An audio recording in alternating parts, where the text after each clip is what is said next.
29th regular meeting of the Medford City Council will come to order. Mr. Clerk, please call the roll. Council Camuso. Present. Council Caviello. Present. Council Knight. Present. Vice President O'Kern. Present. Council Marks. Present. Council Penta. Present. President Del Russo. Present. 7 present, none absent. Please rise to salute the flag. Aye.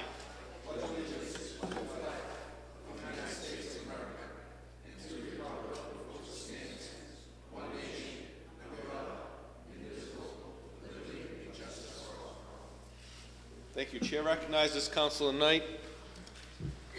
Mr. President, I move for suspension of the rules so that we can take papers number 15691 and paper 15681. Yes, and paper tabled last week relative to the Shepherd Brooks Estate, sir. Very good. So on the motion for suspension of the rules to take one paper out of order and one off the table, all those in favor? All those opposed? Carries. 15691, communication from the mayor, October 1st, 2015. Council President, Medford City Council, from Mayor Michael J. McGlynn. Home rule petition regarding Wrights Pond. Dear Mr. President and City Councilors, I respectfully request and recommend your honorable body approve the attached home rule petition to be sent to the General Court regarding the use of Wrights Pond. This home rule petition has been drafted by the city solicitor after the completion of historical research on Wrights Pond that included a title search, reference to earlier operations by past Medford City solicitors, the assistance of State Representative Paul J. Donato, in consultation with House Counsel of the Massachusetts House of Representatives. The approval of this home rule petition by the General Court would remove any ambiguity and establish with finality and clarity that the use of the beach at Wrights Pond and the area that services the beach can be restricted and limited to residents of Medford and their invitees to the exclusion of others. Respectfully submitted, Michael J. McGlynn, Mayor. The enclosure is an act establishing the City of Medford to use certain land for any municipal purpose. Be it enacted, etc., as follows. Notwithstanding any law, regulation, or ordinance to the contrary. Mr. President, move to waive the reading and have the solicitor give us a brief synopsis of the language. Very good on that motion. All in favor, all of those opposed? Mr. Solicitor. Welcome. Yes, good evening, Mr. President and members of the council. My name is Mark Rumley. I'm the city solicitor. I reside at 50 Woodrow Avenue in Medford. I thank you for taking this paper tonight. This is a proposed home rule petition, and I'll give you a quick background on the facts that gave rise to the need for this home rule petition. There was a person that called the mayor's office, which was referred to my office, late July or early August, who lives out of Medford, not a resident of Medford, and wanted to know why they could not utilize Wrights Pond because the city has restricted it to residents only historically. So I said that I would do research on the issue, and I did so, and I saw the various laws that had been passed in the past on this, and I focused in on an opinion written by Dan Riley in 1974, city solicitor Daniel Riley. And Mr. Riley said that because the property was deeded or transferred to the city from the state for park purposes, that it could not be restricted just to residents only, that the use of it had to be open to residents from other cities and towns because park land under the Massachusetts Constitution has a certain status and it must be open. Now, after the city solicitor's opinion in '74, there was an effort to pass a special law, a session law, home rule petition, which would allow Medford to restrict the use of Wrights Pond, at least the beach area and the bathhouse and the parking area, to residents only. But the way that was versed, it said that the state gave the city the ability to use parkland in this fashion. So that's ambiguous. And it certainly would indicate from the declarative parkland that this would have to be open to all of the residents of other cities and towns. So this matter came up before the Park Commission at the very end of the summer, and this was described to them, and also the matter was made known to the mayor. And I had an extensive discussion with James Kennedy, who is the House Counsel at the House of Representatives in Boston, State House of Representatives. And we went over all the laws, and he agreed that it was ambiguous, that law that was attempted to be passed in 1975 that said the city of Medford can use the parkland for municipal purposes. And the best way to address this in the most direct way is to have the area taken out of parkland status and put into municipal use status. And so I drafted this home rule petition, which would accomplish that. Now, a couple of final points. This doesn't mean that if you live outside the city of Medford, you can't go up and go fishing at Wrights Pond or access all of the parkland around the pond. You can do that.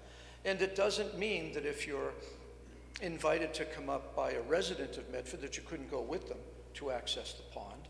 It does mean that the area of parking, the bathhouses, and also the beach area and the area around the beach area, I think there's a tot lot there also, would be on the face of it restricted to use by residents of the city of Medford, which, by the way, functionally it has been for 3 decades or longer. So if you have any questions, I'd be happy to answer them. Thank you. The chair recognizes Councilor Camuso. Thank you, Mr. President, and I certainly think that this is a positive move as far as I'm concerned, and my only concern when it comes to this, I do plan on voting for it this evening, but my one question is, you said outside people are still allowed to use, they can go up there fishing and so on. Parkland, yes. Parkland, exactly. Is there a dollar amount that we're not going to be getting at this point? Has that been looked at as far as fees and stuff in the past? The fees have been set historically by the Park Commission, and that would still be true for the area that's park, but it would come under the DPW for the beach area and the swimming area, the bathhouse, and that sort of thing. And so what the fees are, I couldn't say. Well, the reason I ask, I want to make sure that because of this move this evening, next year people aren't going to be looking at a substantial increase in the fees because we are limiting certain resources to Medford residents only. So I think that's a fair question, and sure it is. It's important. Right. But I do plan on supporting this evening. Thank you. Thank you, Councilor. Councilor Penta. Mark, the act that was approved on December 8th, 1975, it's Chapter 730 of the Acts of the Commonwealth. Yes. And the first sentence reads that the City of Medford is hereby authorized to use for any municipal purpose a certain parcel of land. No, it doesn't say a certain parcel of land. It says a certain parcel of parkland in said city bounded and described as follows. Yes, sir. Okay? And it goes to the northerly and the southerly and southwesterly and blah, blah, blah. Yep. And the records from the State House as it relates to this, for which there was a full-blown discussion, it reflected upon the fact that we're looking at 2 particular parcels of land here. One is the parkland where the beach is, and the other one is the playground area. And the Yes. playground area, which is separate and distinct, I believe at one point in time, the city received federal money for the purposes of upgrading it. But subsequent to that, the city has, and the city's park department, I believe, retains control, ownership, and maintenance and care for that piece of property. Now, I too had a discussion with House Counsel, and I believe that they said it was their feeling and their understanding that at the time that this was passed in 1975, any municipal purpose would include for what we're talking about right now. I've got no problem in re-clarifying that, but it's been since 1975 till now, and there's never been a problem. But it has this summer, though, Councilor. It became a problem this summer because somebody posed a question. But when you say it's authorized for use for any municipal purpose, the City of Medford is hereby authorized to use it for any municipal purpose. I thought that was pretty clear back then. And It is, but you have to finish the sentence. Well, I know, for any municipal purpose, a certain parcel of parkland in said city bounded and described as follows, and it gets into that, okay? And I know it says parkland, and with the legislation that you're filing, reverts it back to municipal land. Yes. And by making that distinction from parkland to municipal land, I understand all of that. But again, reviewing this was an in-depth discussion back in 1975. Yes, I know that you Because were I was a part of it. representative at the time and I co-sponsored that bill. Yes, along with Councilor Representative- Caviello sent me the newspaper reports, which say that you were in the House of Representatives. Yes. And at that point in time, there was a huge discussion on that as it related to, and I think one of the arguments and the issues we used back then was if in fact the city was receiving federal money, it had to be opened up to the public. And I believe one of the arguments and then was by filing and having this piece of legislation and not taking future federal monies, we could use it for any municipal purpose. So all we're doing is basically taking out of parkland and make it a municipal purpose for whatever the municipal purpose might be. And the effort in 1975 was sufficient for decades. But when it's raised this year, and it would only, it's one of these questions that once it comes up, it'll come up repeatedly. And so when I talked to Mr. Kennedy and we went over this, the idea wasn't, oh, the legislation in 1975 was faulty, but it was that if it's going to be interpreted today, there's every likelihood that since the word parkland is in there, that the beach area, et cetera, would be then, by a judge perhaps in a court, made to be open to all other cities and towns. So this is a corrective action. Oh, I understand that, but I think also, so people can understand that while it's good corrective action, it's still going to be under the control of the city of Medford for Medford residents only. That's correct. Correct. Yes. Okay. All right. Thank you. Thank you, Councilor Penta. The chair recognizes Vice President Longo Kern. Thank you, President Del Russo. City Solicitor, was there any permits given to any non-residents this summer? No, because the issue came up so late in the summer that when it went before the park board, it was the last week that the pond was open. And so it didn't become an actual controversy. I only bring that up because I agree, Council Camuso mentioned the issue with regards to raising the rates. So I bring that up because there were two things that, especially those that use Wright's Pond, there were two things that kind of made people in an uproar over the summer. One was the way the rates were raised, not notifying anybody of the hearing when the rates were raised, and then also this issue with regards to next summer possibly allowing non-residents to use the pond, and how it is a small beach, so people want to keep it just Medford residents. So those are the two main issues, and I just really hope that rates are not again raised next year. So it doesn't sound like the case, considering no permits were paid for by non-residents. I just think that needs to be brought up again, because the way it happened, I didn't like the way it happened. We all spoke against the way it happened and the amounts the fees are raised, but hopefully the rates will stay the same and not go up any further next year. Yes, I think those are sound sentiments, and there's also ample time to address those concerns between now and the opening of the beach next year. Thank you. Thank you, Madam Vice President. The chair recognizes Councilor Knight. Mr. President, thank you very much, and Solicitor Rumley, thank you very much. I think this is a great step in the right direction to solidify our position here and to allow us to continue our current practice. I appreciate the work that you've done, and I see no problem with this language or this ordinance change, this home rule petition, Mr. President, so I'd move for approval at this point. So on the motion of approval by Councilor Knight, seconded by Vice President Longo Kern, Mr. Clerk, please call the roll. Councilor Camuso. If we could also just send a little note of thanks to Representative Donato for offering the services of the House Counsel. I would say that this has a favorable shot of getting passed when it hits there, where they were an integral part of drafting the language. Yes, they were quite helpful. Thank you. So on the motion of approval as seconded. Go ahead. Council Camuso? Yes.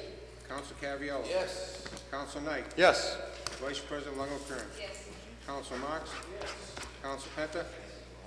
President Del Russo? Yes, with the vote of 7 in the affirmative, none negative, the motion passes.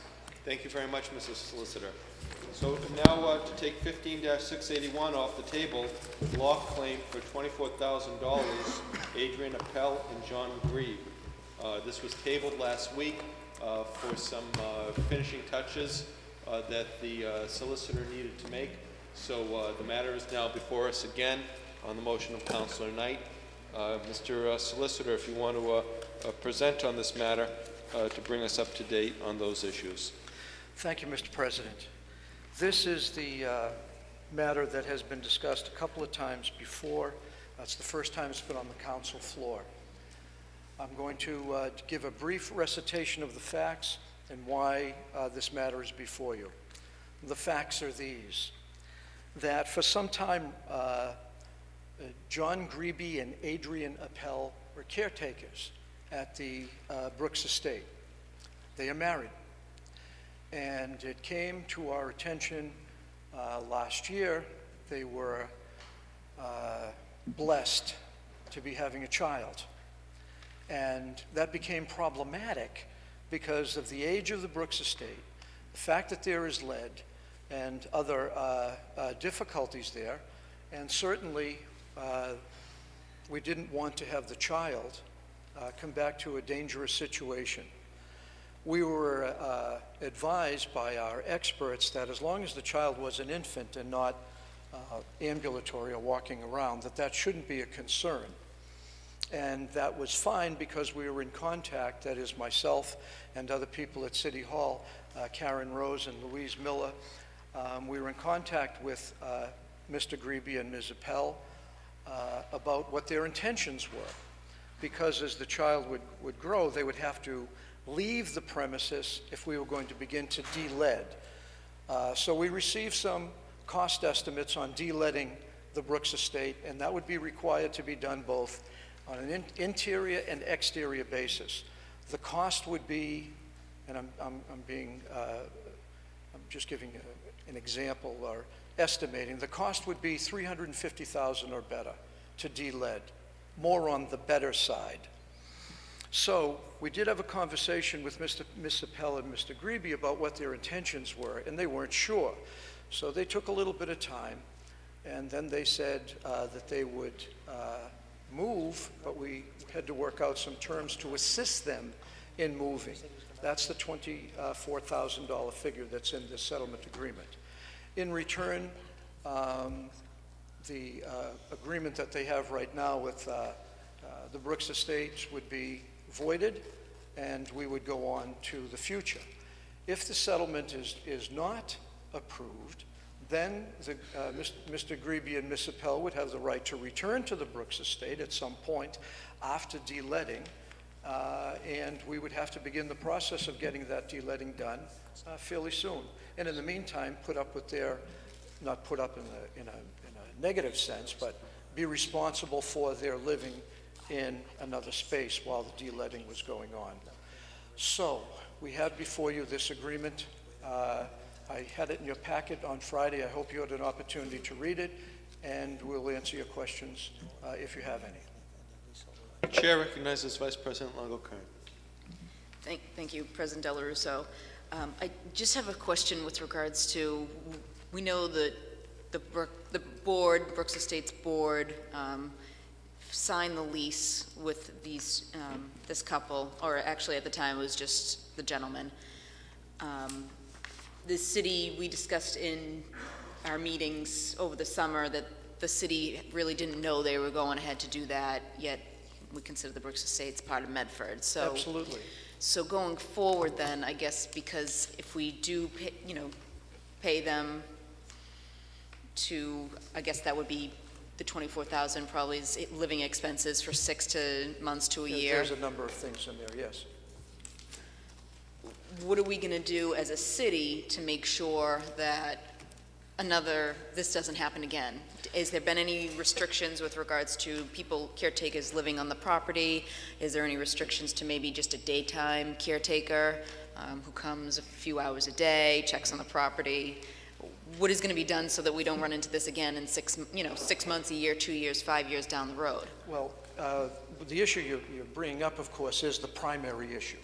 And as I stated to the council earlier, I've had discussions with Mr. Lincoln and Mr. Carr about them working with my office to draft up any future agreement that might take place. Now, you might say that's pretty simple to do so, but in truth, any human being, any qualified human being, can adopt a child. And so if there was going to be an agreement which would prohibit that type of activity by even a single caretaker, well, we'd have to look at all that. Your idea about having just somebody there during the day or part-time, that might be viable. There's any number of language things that we may be able to build in. But the one assurance I can give the council is that the people at the Brooks Estate, Mr. Lincoln, Mr. Carr, and others, have given us their assurance that they will engage in the appropriate level of dialogue with my office to come up with an agreement in the future, or perhaps another method in order to make sure that the estate is secure, but more importantly, that we can go on without this occurring again. Because the deletting of that property would be quite expensive, that's for sure. And so what we want to do is to make sure that the property is protected, but on the other hand, that the exposure of the city from a liability point of view doesn't raise its head again. Just from my point of view, I agree with this and, you know, want to vote to just take care of the situation, because I know of, you know, what we'd have to do as a city with regards to the $350,000 to delet it, plus putting the couple up for the time it takes to delet. We'd have to pay for that. So I think this makes sense. Now, my only concern is, even, you know, with what you just said, you've had discussions with the board, you know, you may be able to, and also they gave you their assurance. Now, I would feel much more comfortable as a counselor to maybe have a written agreement with the board. I think as the city who owns the property, we should 100% know what's going on and know who this is being rented to, who's signing leases with the Brooks, you know, with the Brooks Estate. And we didn't, you know, they didn't allow that at the beginning. We had no idea when they were signing the lease. And you know, I think you mentioned that you were unaware of, you never read the lease. I feel like I would really like something in writing saying before any lease is signed, before any agreement is, you know, determined, but before, you know, whether it's with the council or not, I think set guidelines need to be put in place and 100% agreed to with the board. All right, I understand your sentiments, but I'd say this. If this agreement, if this settlement is not approved, there's every likelihood that our ability to resolve this with Mr. Grebe and Ms. Appel will probably dissipate and go away. In that instance, they're still going to have a right to come back. So what I'm saying to you is that, and I've had this discussion with another board, there is not going to be another agreement with anyone at that property to be there as a caretaker unless that agreement is approved by my office. Now, I'm not trying to pontificate, but I'm saying it's not going to happen. The other thing is, it's not the only option in order to protect that property. There are electronic ways to do things. There are sensors and video that can be utilized in order to secure the property. Human presence is not necessarily the only way to go. But I also don't want to be cavalier with the discretion of the board, because in fact, the board is the managing entity of that property, and I want to respect their prerogatives. But conversely, I want to make sure that in exercising their discretion, we're not faced with this again.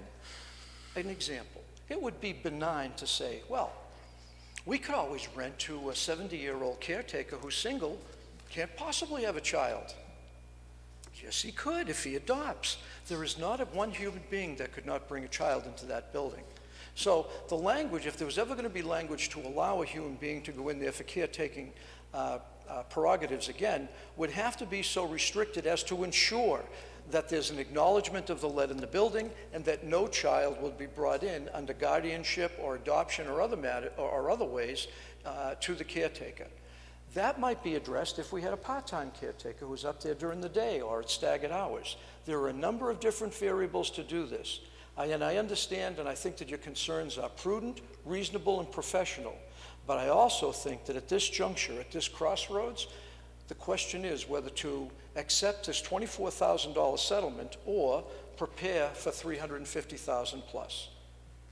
And I would feel more comfortable if we, in no fault of your own, you've Sure. been working to negotiate this agreement, I would feel more comfortable knowing that we set guidelines. I understand the board should have some discretion, but obviously their discretion has led to probably a possible $350,000 problem on the backs of the taxpayers. And even with the $24,000 vote, that still does not come easy. That's on the backs of the taxpayers who have to pay off a couple that were, a gentleman who moved in there under a lease signed by a lease that was never read by the city solicitor's office.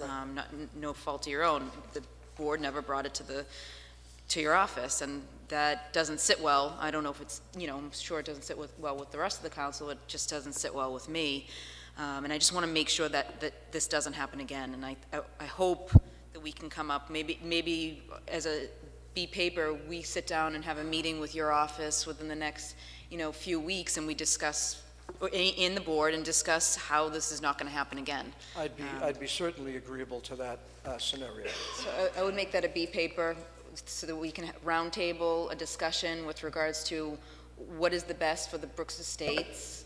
We do have, we do represent the taxpayers, and this is taxpayers' money that's being used. So I think the board has to understand that we want to make sure this doesn't happen again. So if that can be done, This is a good measure.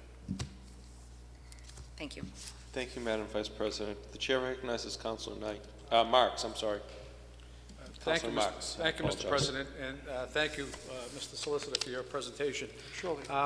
My question is along the lines of Councilor Longo-Kern, and I posed the question to you last week, actually, and I was hoping to get a response from MBELT. You do. Ms. Rose. Talk to a member of MBELT along the lines of the question that you asked. I'm sorry, I forgot about that. It's all right. Good evening, councilors. Karen Rose, Director of Public Health, City of Medford. I did have a conversation over the phone with Doug Carr, and basically he was asking if somebody could live there again. And basically under the state sanitary code for housing, I told him under the conditions that exist right now with some of the other issues, not necessarily the lead, I wouldn't advocate for it right now. I would stop it. Now, having said that, there are things that can be done to change that, but that is my feeling right now. So that's where we left it. And he was going to look at other options for TVing it. There is security systems there. It's not as if there's none. But to look at TV cameras, that kind of thing, same type of thing that we use at the schools and other places. So that was where we left off with that conversation. Okay. So you're saying as the Director of the Board of Health that you would not allow anyone to live in that premise? What I would utilize is the minimum standards for housing, 105 CMR 410, and I would use that as my reason for not having somebody live there presently. And as things improve and some of the improvements are made, then my colleague would definitely be looking at other options with MBELT. But for right now, no, I wouldn't have anybody live there. Okay. And thank you very much. That was very helpful. And I guess that leads to my question that was pretty much asked already. And I'm not sure, Mr. Solicitor, if you can answer this, but I think it's imperative that MBELT be able to tell us what their long-term plan is to make sure that this building has a presence, is maintained and so forth, where it is a city-owned building. Absolutely. And I know they have kept this building up over the years and have done their due diligence in making sure this building is what it is currently today. Yep. But I think it's extremely important. When I read through the document itself, the tenant at will, it really describes what the caretakers were doing in great detail. Yes. And so it wasn't just a matter of fact that they were turning a key and laying their head down on a bed. They had a number of duties and tasks that they were responsible for on a daily, weekly, and monthly basis, and also to document this activity. So I would say at the time that they signed this, MBELT thought it was very important to have someone that was actually living in the building to make sure that building was maintained. So I'd like to hear what their response is now, and I know you're not going to give that to us, but I'd really like to... Because I don't have it. I mean, in the sense that anything definitive. Right. It would have been great, Mr. President, to have members of MBELT present at this meeting to answer some questions regarding this. because it's been on the agenda. I believe this is the third time this has been on the agenda. Second time in open meeting, yes. Second time in open meeting, and we had another meeting that was canceled. But I believe that aspect, I agree with Council Longo-Kern, is extremely important to find out what the long-range plan is. And lead paint is one issue. We have an issue of the road leading up to the manor. We have issues that we heard from the Board of Health. There's mold in the building. The water quality, I'm not sure if it's been tested recently. That's okay, we're hearing. How about the air quality throughout the building? Has that been tested? So everything's been tested? No, maybe.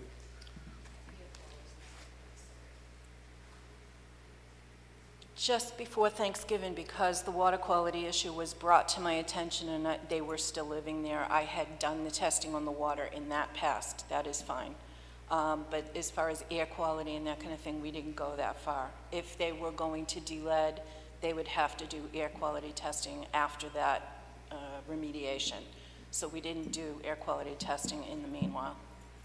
Okay, thank you. Thank you. Just if I could, Yes. Mr. President. My last point, Mr. President, and I just want to bring it up for discussion, and I do plan on supporting this tonight because I think this is the lesser of two evils, to be quite honest with you. I'm not happy how this unfolded. I'm not happy the fact that the city wasn't aware of this agreement when it was signed. But it goes on, Mr. Solicitor, under Section 5 utilities. Yes. It says the tenant shall pay. We all know they don't pay any rent at all. Well, this is the That old was- agreement you're talking about. Right. Yeah. And that was the agreement that was signed, that the caretakers will not pay rent, and that was the agreement between M-Belt and the caretakers. But it also goes on in Section 5 under utilities, and it says the tenant shall pay as they come due all bills for electricity furnished to the premise, all bills for heating, for oil furnished to the premise, and Part C, upon notice from the City of Medford, bills for water and sewer services so furnished by the City of Medford. I happen to have contacted the Water Department. I contacted Mr. Pompeo, the City Treasurer's Office, and there hasn't been a bill, water and sewer, issued in that premise, at least in the past 8 or 9 years. And I'm not sure, from what I can understand, it's not metered either, that particular site. And I think this is really something that we should do as a city, because I would say any other resident in this community, when they hear that people living there not paying their water and sewer, I think rightfully should be upset about that. I understand that And entirely. if it was part of the agreement, like they're not paying rent, then that's part of the agreement, we all have to live with it. But it's clearly stated in this document that they should pay water and sewer. Now, if the city's at fault, not putting them on notice of a water and sewer bill, then I think we have to find that out. So I would ask that, Mr. President, through the paper tonight. Like I said, I will support this, but I want to know if that particular piece of property is meted out, first of all. Why hasn't a bill been issued in the past 8 or 9 years to that particular piece of property? And it may be after the fact, and I appreciate you've already put together an agreement, but I would like to see, I believe there was a security deposit put up some years ago. Yes. And I'm not sure if it would be appropriate or not, but I'd like to see the security deposit used towards the water and sewer. It falls far short of the mark of 9 years' worth of water and sewer. Yeah, But there may be, it may be appropriate or reasonable to bring that up in the discussion that goes along as part of the B paper when we have our meeting. okay, so I would So offer we'll- that as a B paper. That's an amendment to the B paper. Right, the fact that if the home's metered, why hasn't there been a bill issued in the last 8 or 9 years of water and sewer? Correct. With that meeting, we're going to have with the M-Belt Board of Directors. Well, this would be internally. I think our Water and Sewer Department should be able to tell us why a bill wasn't created for that site. So ask for a response from the Water and Sewer Commission. And I'd be curious to see if they were aware of this agreement, that this particular parcel, because city-owned buildings right now don't pay water and sewer. That comes under unaccounted for water. and that gets paid by every taxpayer of this community. So it's not meted out separately, and that's a city-owned building, so I can see why possibly it's not meted out separately, but how do you enter into an agreement unless they plan on estimating the water and sewer up there, like they did for many years in this community before we got the new meters? But I think those are important questions, Mr. President. Thank you. Thank you. Thank you, Counselor. And the chair recognizes Counselor Knight now. I apologize for that mistake. Nope, that's okay, Mr. President. This is an important issue. I certainly support the endeavor. I think that the ends justify the means. It's going to bring us to a resolve in the situation that's before us, and it's going to be the most cost-effective way for us to deal with it. However, I too share the concerns of my colleagues relative to the board and what decision-making processes the board's making. And the council has a board appointee, and I was wondering if the board appointee could bring us up to speed on the recent talks that they've had relative to, the ongoing situation at the Shepherd Brook Manor, what their future plans are. I know that there's been a strong push of support from the members of the Medford Brooks Estate Land Trust to, build the carriage house up and turn it into a function facility of some sort. That matter came before the council, it failed, and now we are where we are. So I guess the question is, Mr. President, going forward, what steps are we going to take? And if the gentleman could fill us in a little bit on what's been going on down there, that would be very helpful to, I think, this board. Back several months ago, I thought that it might be a good idea for us to sit down and kind of develop parameters for the council appointees that we put on these boards and commissions. And the reason I thought that is because when situations like this arise, then at least we'd have some information beforehand, afterhand, and a real good understanding of what's going on in the process. So with that, Mr. President, through you, I asked the question as to if the gentleman could provide us with any information as to what's going on at the Medford Brooks Estate Land Trust, what's going on at the Shepherd Brook Manor in terms of future plans, now that the carriage house proposal has been brought before the council. The carriage house proposal failed. We had an emergency request for appropriation up there, I think of about $275,000 over in the winter, Mr. President, to address some emergency issues that are up there. I think it might be nice for us to get a full picture of what's going on. I certainly support the endeavor and the underlying piece of potential litigation that we're going to be faced with, or the potential cost of deletting, so I'm definitely going to support the paper this evening. But I think, and it might not be a conversation for right now, Mr. President. It might be a conversation for later on, where we really get to roll up our sleeves and dig into it. So I'd ask, actually, Mr. President, maybe that we use this as a B paper, we put it back on the agenda for a later date, and we give the gentleman some time to prepare something for us. You can come back and you can fill us in a little bit about what's going on there. Because I think that in terms of the matter that's before this council right now, it's to address the immediate issue that's at hand, which is, the family that's living there and the birth of their child, and whether or not this $24,000 will resolve the issues that we're faced. I think it's a good measure. I think that the support of this appropriation will solve a lot of problems and will cost us less in the long run. So as part of the B paper, Mr. President, I'd also like the gentleman to give us a brief synopsis as to what's going on. Very good. So we're asking as part of the B paper, the main part of the B paper was to have a meeting with the Board of Directors of M-Belt. The counselor is a representative to the M-Belt. If the counselor doesn't feel prepared to address any of these issues tonight, Mr. President, it wasn't my intention to spring something on him like that at this point in time. We're talking about a multi-million-dollar project over there. I don't expect him to just pull it off the cuff and throw it out here at the council meeting. We all recognize that, and so if the counselor cares not to address the matter, it was question was asked with that understanding, so there'd be no prejudice there. So if the counselor feels that he's not ready to discuss any of the particulars tonight, he may choose not to do so. Point of information, Councilor Marks. I mean, M-Belt is a board. Yes. It consists of a number of members of the board. So I personally would like to hear from the board itself. If Councilor Penta would like to speak on it, that's up to him, but I'd rather hear from the board. I think that was the request that we all will come to an agreement on. Sit down with the board in discussion. Point of further clarification, Madam Vice President. Thank you, President Del Russo. I think we did hear from the board through Karen Rose, and that is what really concerns me, because there's mold, there's lead, that is going to cost $350,000 to repair or remediate, yet somebody from the board is now currently asking if they can put somebody in there to live. That's what concerns me, that we don't have control of the situation. That's why we need to bring them up. That's why, I think the board needs to, Right. if they know of these issues and they still want to put somebody that's there to sleep there at night, there is a serious problem, and we need to make sure we get a grip on this. Very good. And so we've made the 2 points of clarification. Councilor Knight, are you rest my extinguishing case. your remarks? Move for Motion for approval by Councilor Knight. Councilor Caviello. Mr. President, all of my fellow councilors have brought up valid points. At the meeting, I'd like to have that meeting rather sooner rather than later with the board, and I'd ask that Karen Rose also be present at that meeting when we have it along with Mr. Rumley.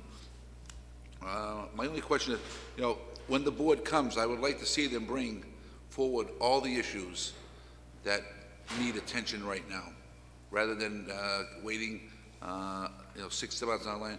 All the issues that, especially these ones about the health and safety that be brought forth now. And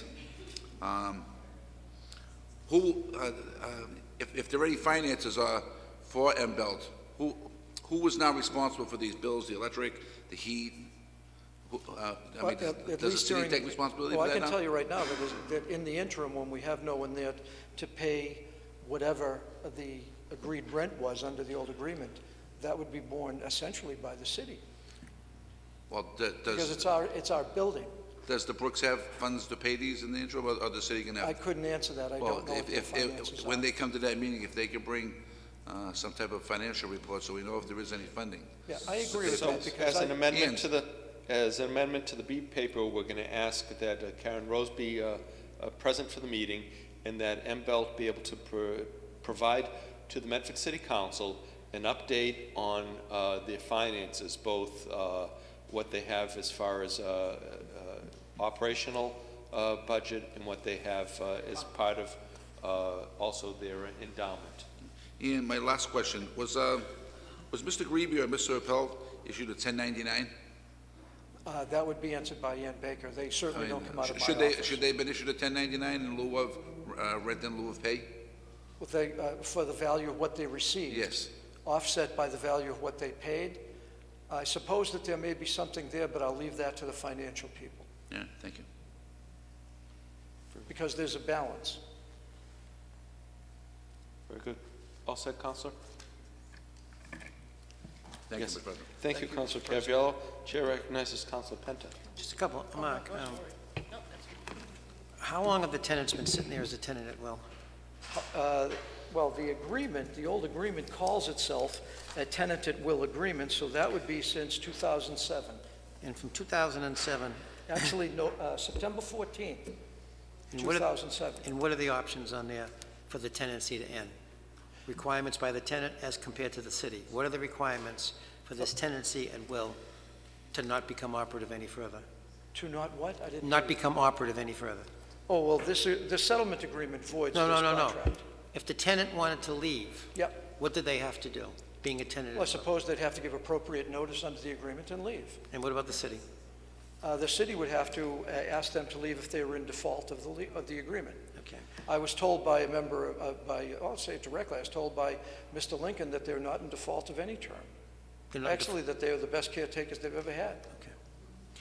On September 1st of 2011, each council received a huge packet of a master plan for the Brooks Estate, which was a compilation of not only the outside, the inside, the area going up to it, and some of these issues that are being discussed here tonight are addressed in here. I don't remember any actual vote taken by this council not to approve it. I don't think it's come up for a final vote, one way or the other. What, the agreement, you mean? Right, to approve the $3.5 million for the Brooks Estate. Oh, for a capital improvement plan. Right. I don't remember any final vote by this council taking place. Okay. But putting that aside, my only other question would be, as it relates to, each and every year for many, many years, the city of Medford entertained community block grant funds to give to the Brooks Estates. And inclusive of those conversations, which a lot of the money has gone for rehabilitation, restoration of that, there were considerations as it related to some of the things that the councilors were talking here tonight. So to some degree, I think the council management administratively is aware of some of these concerns. Have they been addressed? It's obvious that they're not. So I think it would be a wise move to meet with the board, especially, and maybe have the council just refresh themselves and go through this book. I know it's a lot of reading, but it does break down the entire reconstruction or new construction or the future growth of the Brooks Estates. It's just a shame that we have to get to this particular point. And I don't know if you want to call it the lesser of two evils, but if this is what it has to do to resolve it. But I agree with Councilor Longo. Something has to be done before you move forward as it relates to the maintenance of the property and how it's going to be cared for, because it is a city-owned piece of property. Right. I agree with you in your colloquialism that it is the lesser of two evils, and I also agree with you that the watchword on this instance or this matter is to go forward. It's not overly productive to stay in the past. Thank you. Thank you, Councilor. So on the motion for approval by Councilor Knight, seconded Vice President Longo-Kern. Ma'am, welcome. Please state your name and address for the record. Thank you, Jean Martin, 10 Cumming Street, and my blood pressure goes up when we talk about this, this house. Sorry, my blood pressure goes through. No offense to all those volunteers and all that wonderful stuff. They need to take that energy and put it in the library and the Chevalier and some other place, because this house is the least essential building in the city. Okay, it has the least amount of good for the bang for the buck. It is going to be the money pit. No offense to any of the volunteers. I thank God for them. That's all well and good, but it's not good enough. We have a police station that's totally, the city hall out here, the cracks and the cement. Right up here, the library, $15,000 they can't come up with for a bathroom fix. Okay, I just, no offense, but this is a luxury this city cannot afford. And it just blows my mind that we keep on giving false hope to these people that this thing is going to come to fruition. Under what administration? Not the next one. Not the next one, because I'm going to be up here talking about the police station, the city hall, the library, the Chevalier, the schools that need a 5% budgeting line item for maintenance. So when you add all of that up, there is no money for this $3.5 million for this this luxury house over there. There just is none. So, you know, it's giving them false hope, or you're giving the police department false hope, or you're giving the city hall workers false hope, that you're going to fix this and you're going to fix this. You're giving somebody false hope. I don't know who it is. Whatever you decide, we need a priority list of what we're going to do with our money, and we need it now, because the money is not going to come from the feds. The money is going to barely come from the state.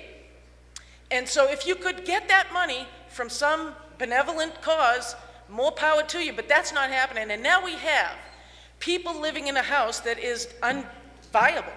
It is not a viable occupational spot, and we're going to be putting $350,000 just in lead paint, and then we're going to be doing this and that and the other, and it's going to be the money pit.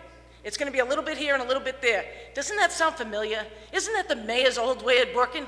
Isn't that the old way of working for the mayor? Just, you know, patch it here, the boiler's in the high school now. Not a capital improvement plan. Okay, my blood pressure's coming down. Thank you. I don't mean this in a bad way. I'd rather see it spent on education. And I want to see the police station before I see any school funding anymore. But let me tell you, I'd rather have the $3.5 million, because right now it's only $350,000. But after that, the plan is $3,500,000 or whatever, $3.5 million. But that's without cost overruns. So now you're going to talk about $8 million by the time you get done with this project, and it has the least amount of bang for its buck for the whole community. Down in Medford Square, we need to rebuild Medford Square, and that's why I like the library idea. That's why I like Chevalier. Put up that little sign up in the front of Chevalier, the marquee. You know, that's worth $50,000 to me. You know, because it's going to bring in business, and it's going to build on itself. It's seed money. That thing down there is just a luxury that a very small portion of Medford even knows exists. Not to mention access, and not to mention we'll rent our space. And it's not that big of a space to have a mass event in anyway, except for the outdoors. But that's only 3-4 months a year outdoors, because we have snow. We live in Massachusetts. All right. Again, thank you to the volunteers. I want you to take that energy that you've given to the Brooks and give it to the library. Give it to the Chevalier, give it to the arts, give it to the new TV3, okay? Give it to the new community access station. There is a place for those people that can volunteer and express themselves through the arts and through the building. Thank you. Thank you very much, Jean. Thank you.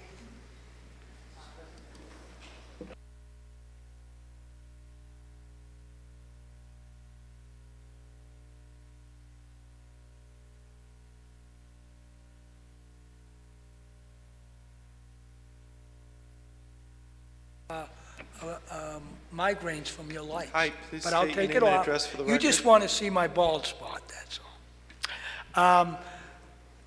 Let me say, I support the 24,000. Yep, I do. I'm one of the most outspoken persons, as Councilor Penta through the chair knows.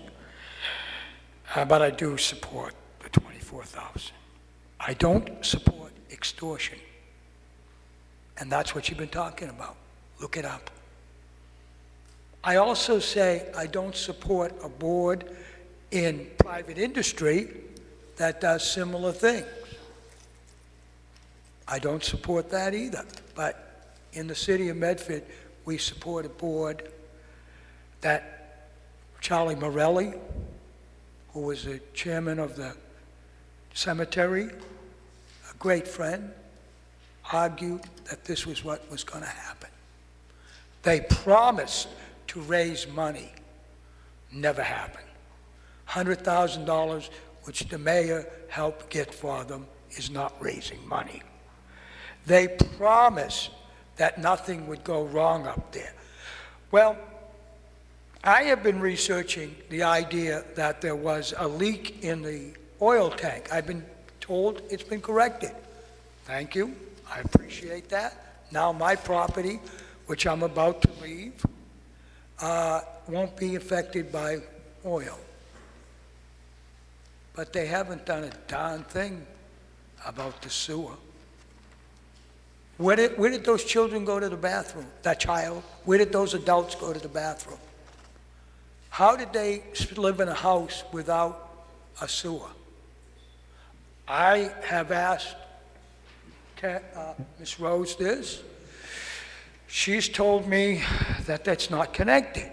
So, Michael, they might not need to spend money on a sewer system, meaning a bill for a sewer if they didn't have one. I'm saying to you that this has been a disastrous plan. But let's look at this from a Mayor McGlynn point of view. He gave Doug Carr, the city gave Doug Carr 3 building architectural drawing board, a man who sits on the board. The city has given Mr. Lincoln, stretched it out over periods of time. He doesn't have to write up as president the reports to the city. Oh, by the way, one of your city councilors now has 10 years worth of faults on the Brooks estate. Because I'm leaving, I felt that the city council should have a historian that does look at what the thing's about. I can't blame Councilor Penta for anything, because I doubt if they tell him. Because I happen to believe he'd be here screaming, discussing it much more in a light of what it has. Maybe you have discussed it in private or in your private meetings or your group meetings, but we, the public, have been discussing it for 10 years. And we, the public, have said, you are doing it wrong. We, the public, who have been business people, have been saying, that's not the way it works, guys. Doing extortion all the time doesn't do a good job. I do agree that this time you need to give them the $24,000 because it will cost the taxpayers. And maybe I become a fiscal conservative. I doubt it. I believe in Keynesian. I don't disagree with Keynesian's theory of borrowing money and doing it. But I do disagree when you borrow money and give it to people who throw $100,000 away and didn't fix the sewer system. Billy Cummings gave him that money, and he'll give it over a few years. They could do a little bit more every year. I do agree that a group who wants to raise money doesn't, I don't disagree, I'm sorry. I strike that. I disagree with a group who doesn't send out to the community for money from their community, asking them. I get a letter every once in a while from some Medford group asking me if you'd like to give. Usually I do. So I do agree that somebody doesn't know how to raise money on that board. I do agree they don't put in yearly things and yearly reports unless somebody asks for them. So I ask for them. Every once in a while, I get 3 years' worth of reports that are made up in 20 minutes by somebody at Brooks Estate. Don't know who. They're not signed. So I think mismanagement is a better word to say than any other word for the Brooks Estate Board. By the way, it wasn't the Brooks Estate who made this a city plan. You're standing here looking at the gentleman who brought the federal government in here and said, this is a city property and the city needs to take control. Why did I do that? Because I didn't want to have to call my senators all the time to get the Brooks Estates Board to do what it was supposed to do. Now, to my understanding, it's almost 10 years that we've been fighting this thing. I haven't seen another president change. I haven't seen them invite me in those 10 years to be a member of their board or even a member of their organization. Of course, if I wanted to look for an obscure email list or an obscure Facebook list, I might find it. I'm not on Facebook. I don't usually email all that much. So you really have a real problem on your hands, and it's not easy to solve. But you have the authority, according to the management agreement, to dissolve this board. And I suggest you consider that and get back on the right track of negotiating. If they give you any problems, I'd use other words if I was someplace else, I would state, we're going to dissolve your board. And we're going to investigate why the city gave people certain rights while they didn't give others the same rights. And you play hardball for a change. Negotiations should come down, and by the way, I'm one of the best negotiators you've ever heard of. I've negotiated some buttes. I do it in my own business when I was in business for myself, and I can do it in the city. The negotiation should end up with a win-win situation. This $24,000 is a win-win situation.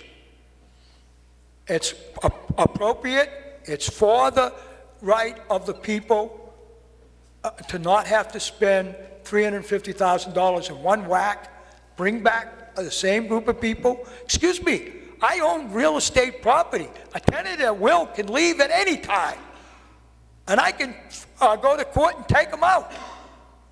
I can't see why you can't let the city, even though there's a child involved, the court would take the $24,000 as a reasonable amount of money to get that person to leave. You might have to throw in a couple months' rent. Big deal. Over $350,000, and that's only the beginning. You're then going to have to put a sewer system in, because then they're going to come back and extort you for a sewer system. Now, Charlie Morelli did it nicely.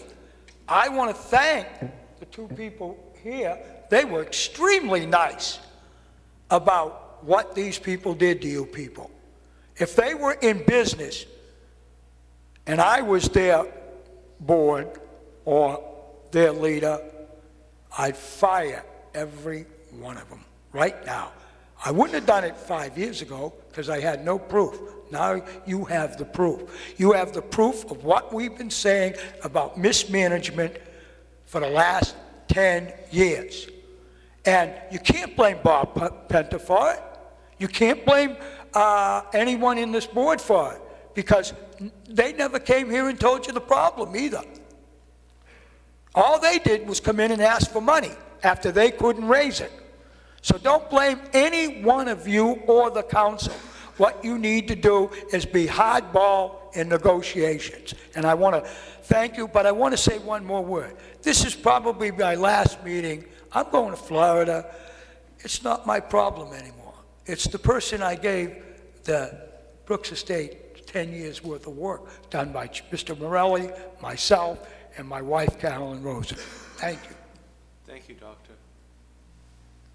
Good evening. Please state your name and address for the record. Carolyn Rosen, 25 Bustle Road. I've been up here, actually, I have to correct my husband, it's been more than 10 years because this started back in the early 90s, if I remember. And I can't tell you how many reports we've written on the problems that we've seen. It's ironic that we're up here talking about a historic project that nobody wants to look back on historically in terms of the problems and the train wreck that was going to happen. Why people don't want to listen? We'd rather deal with the political process. We'd rather propagandize what small groups are doing in the city instead of looking at the reality of what actually is happening. I'm here tonight not just to represent myself as an abutter to the Brooks Estate, who's written numerous reports to you, but to represent my late friend, Charlie Morelli, one of my best friends in the city of Medford when I came here. And I met him through the Brooks Estate argument back when they were called BEPA. And he predicted to you the problems and the intransigence of the board that was going to take place in running this property, that they would not listen to other people, they would not take feedback, they were not transparent, they would not involve the community in the process. I'm here to say tonight, you have no choice but to vote for this $24,000. And I thank Mark for getting you out of this. But it was a train wreck about to happen. And now we learned that there was no sewer system, and I live as an abutter in that area.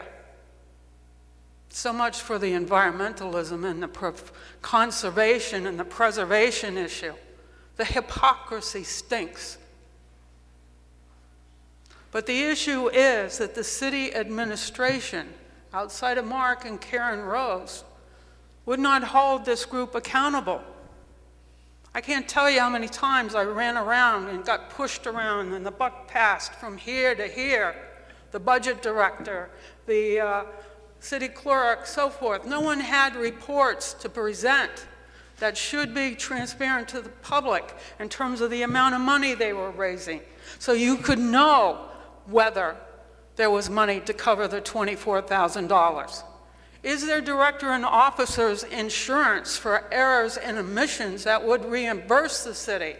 I doubt that, but I've asked the question many times. The management agreement requires a $1 million liability policy to cover the city. I've asked how many times over the last 20 years? Where is the certificate of insurance that shows that the city is covered for these liability issues?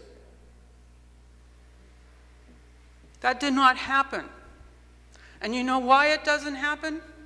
Because nobody in this country, nobody in this state, nobody on the local level likes to hear criticism.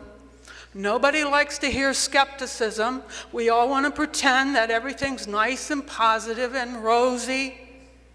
But we sit in a nation of income inequality.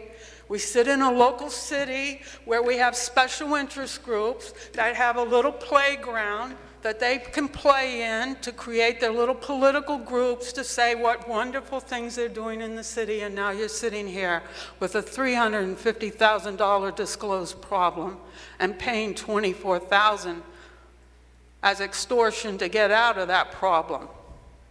When are you going to ask the hard questions? You have the right, under the management agreement, as I have pointed out to you over the years, to call a public hearing to ask for the dismantling of this group. You may be able to actually create a project that would be wonderful for the city if you could get out of a transient group intransigent group. The last report I wrote to this city was to say, when you keep a board of directors, the same people for the same number of years, they get entrenched. They can't see beyond their own personal agenda of what they're trying to accomplish versus what the community tries to get accomplished. And so you need to bring in fresh faces. We cannot talk about the mayor retiring and all the wonderful change that can happen in Medford if we do not look at the grassroots issues where change needs to happen. And change needs to happen in the management of the Brooks estate. I spent numerous times analyzing what bare financial information I could find. I analyzed the capital project that was put forward that a budget director did not tell you had a cash flow problem of $500,000 for this city to upfront a business that they were trying to sell to the city for a $3.5 million bond. Now, you voted it down, and rightfully so. But there was no homework done on this. I did the homework. I took my financial background of 37 years of being a CFO who troubleshoots problem companies, and I came in here to the board and I told you, you got a false business plan in front of you. It's a deep hole. So if we want to see change in Medford, then we need to see change at the grassroots level. There's too much of a pattern here around not-for-profit boards, whether it's TV3 or whether it's MBELT. You get entrenched groups who are here for 20 years and who cannot open their minds to broader community constructive action or community participation. So let's not talk about that hopey-changey thing, because we have to define what hopey-changey is. And it's often not sitting in this room, it's sitting at the grassroots where people are making politics out of government spending. And at the higher level of the federal government, or even internationally, it's called socialism for the rich, which means you're ripping off the common average citizen for special interest who gets special favors. That's where the change comes and where the change needs to be looked at. And when you find a candidate who will do that, then you certainly will have change in this city. But I've sat here for 20 years talking to you about it, and I'm tired of it. It's boring because nobody listens. They're too afraid to look at constructive criticism, too afraid to look at skepticism. It's not just the green line in this state that's a train wreck. You got to look at the local level, how we're spending our government money, and not on the priorities and the infrastructure we need to spend it on. And you need to change that board, and you have the ability to do it. And I guarantee you, you won't talk about it again until after the election. Thank you.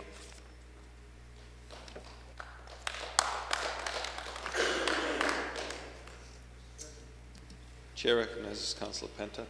Ms. Miller, can I ask you a question, please?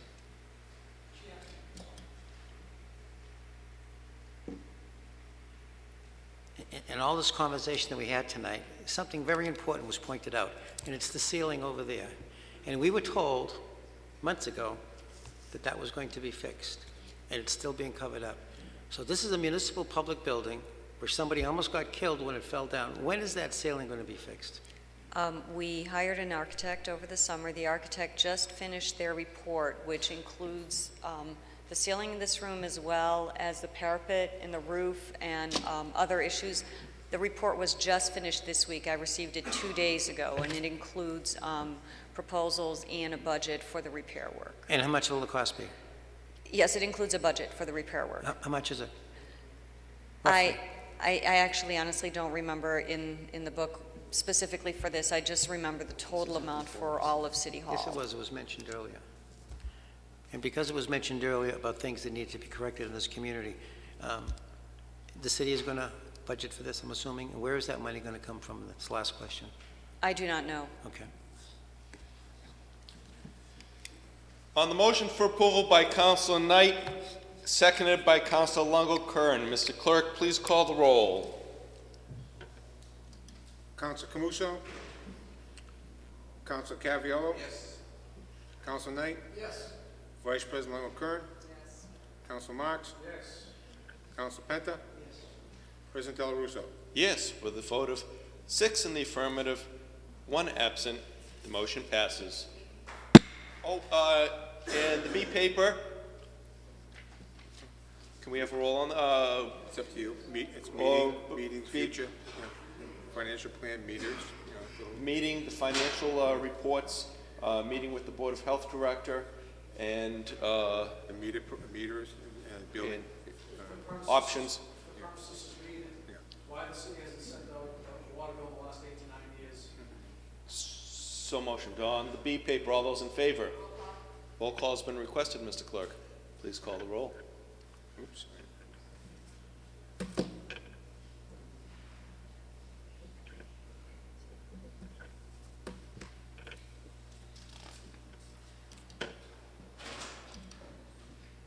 Counsel Camuso? Counsel Caviello? Yes. Counsel Knight? Yes. Vice President Longo-Kern? Yes. Counsel Marks? Yes. Counsel Penta? Yes. President Del Russo? Yes, with a vote of 6 in the affirmative, 1 absent, the B paper passes. On the motion of Councilor Knight to take 2 more papers out of order. All those in favor? All those opposed? 16-693. To the Honorable President and members of the Medford City Council, from Mayor Michael J. McGlynn. Dear Mr. President and Councilors, I respectfully request and recommend that your honorable body Mr. approve President, the I move to waive the reading, get a brief synopsis from the Personnel Director. If we could ask Ms. Louise Miller, Director of Personnel, Budget, Finance, and Procurement, etc., to give us a synopsis of the matter before us. Point of information, Council Penta.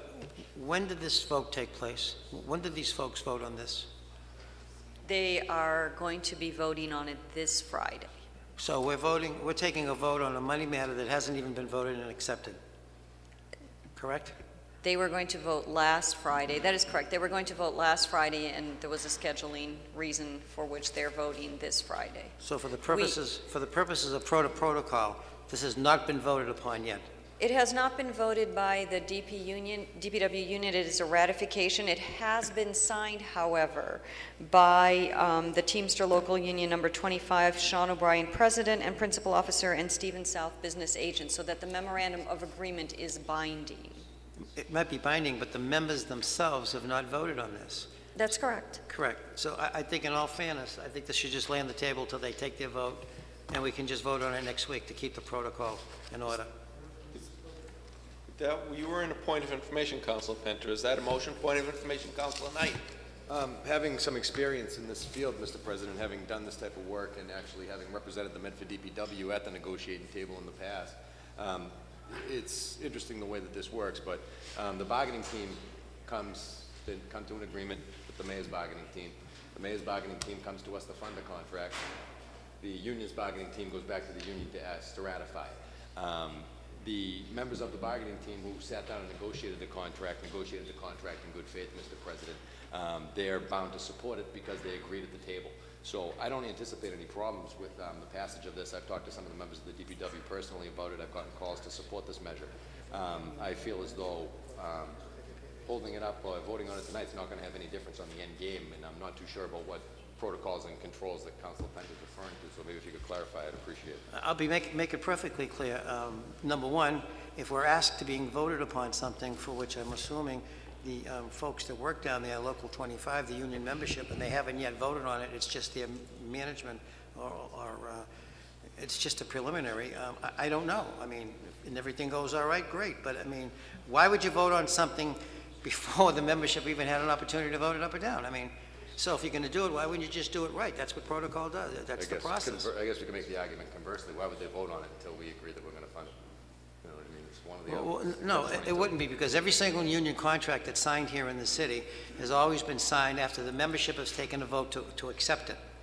Tonight, we're voting on something where they haven't even voted to accept it, but it's just in the works, and they probably will.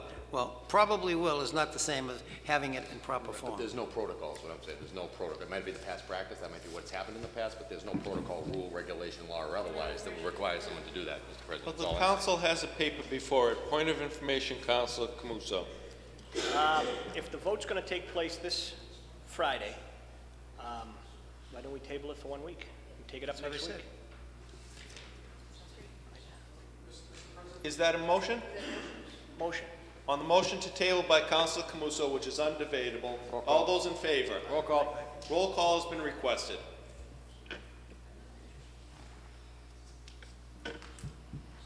Counsel Camuso. Yes. Counsel Caviello. Yes. Counsel Knight. No. Vice President Curran. Yes. Counsel Marks. No. Counsel Penta. Yes. President Del Russo. No. Motion to table fails. No, it didn't. It passed 4-3. Passed 4-3. It did for, what? 4-3, it passed. 4-3. Kavi, me, 4-3. 3-4. I apologize. Motion to table passed. The matter is tabled. 15-694. And that's 15692. 15-694 is Yep. Roberta Cameron. 694 is to the Honorable President and members of the Medford City Council. Dear Mr. President and Councilors, in regards to the paper before you this evening regarding proposed increase in public works personnel and building services personnel, an amendment to Chapter 66 entitled Article 2, Section 66.34, please transfer $16,182 from water retained earnings, $11,503 from sewer retained earnings, and $43,441 from negotiated salary account 9-102-5199 to the following. Is that pertinent to the table that was, the matter that was tabled previously? Yes, it is. Motion to table for 1 week. Motion to table for 1 week. Roll call. Roll call has been requested on that motion.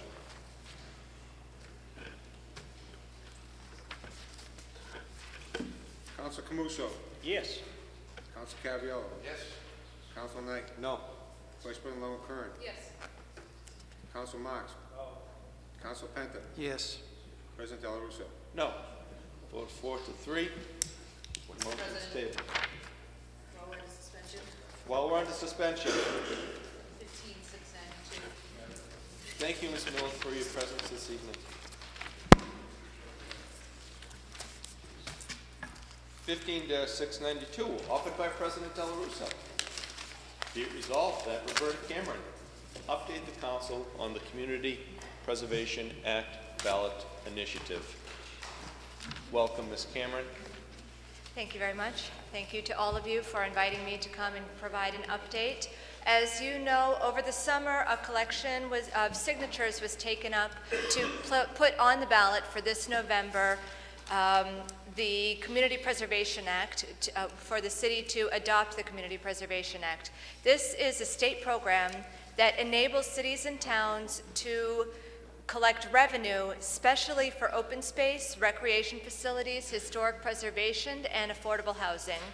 And these funds are going to be collected through a very small surcharge on local property taxes, which I will explain further, and will be partially matched with state funding that right now we are paying into the state's Community Preservation Act Trust Fund, but we're not receiving any funds from that. So this question on the ballot is intended to give Medford the opportunity to take part in this program. So the surcharge on the local property tax amounts to 1.5% of the property tax bills for all residential and commercial properties after exempting the first $100,000 value in properties. We estimate that for the average residential property in the city that's valued at $400,000, this amounts to $53 a year in surcharge. And this funding, the $53 a year, adds up to approximately $1 million in revenue. that the city will generate of local funding that will pay for open space, recreation facilities, historic preservation, and affordable housing. Facilities such as City Hall, the repairs that are needed, the library, Chevalier Theater, our historic fire stations, the Brooks Estate, many of our public buildings that are in need of repairs could qualify to be funded with this funding as well as with the state funds that would come in addition. There are exemptions that are written into the petition that include low and moderate income seniors and low income homeowners could apply for an exemption from the surcharge. And low and moderate income is according to HUD definitions, which right now for a household of 2, a low income household earns close to $70,000 a year. So that I think would, a significant number of people who would find this surcharge to be a hardship could apply for an exemption from the CPA surcharge. And I would just like to let you know that there is further information available about the Community Preservation Act, both from the website that, that we've set up, which is www.preservemedford.org, and there is also information available. The Community Preservation Coalition maintains technical assistance for communities that are using the Community Preservation Act and communities that are considering it, and they maintain a database of all of the projects that have ever been funded with the Community Preservation Act. So there's a lot of transparency to this program.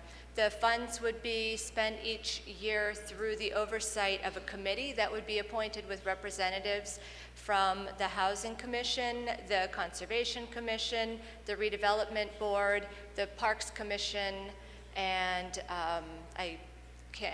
additional members that can be defined by an ordinance of our own, so that we can establish our own criteria of what kinds of projects we would consider for funding each year.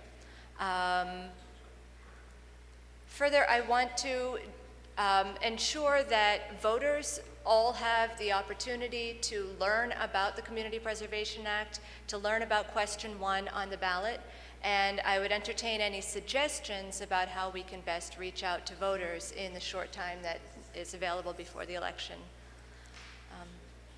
Any questions? Chair recognizes Vice President Longo-Kern. Thank you, President Del Russo. I just want to thank Roberta Cameron for being here.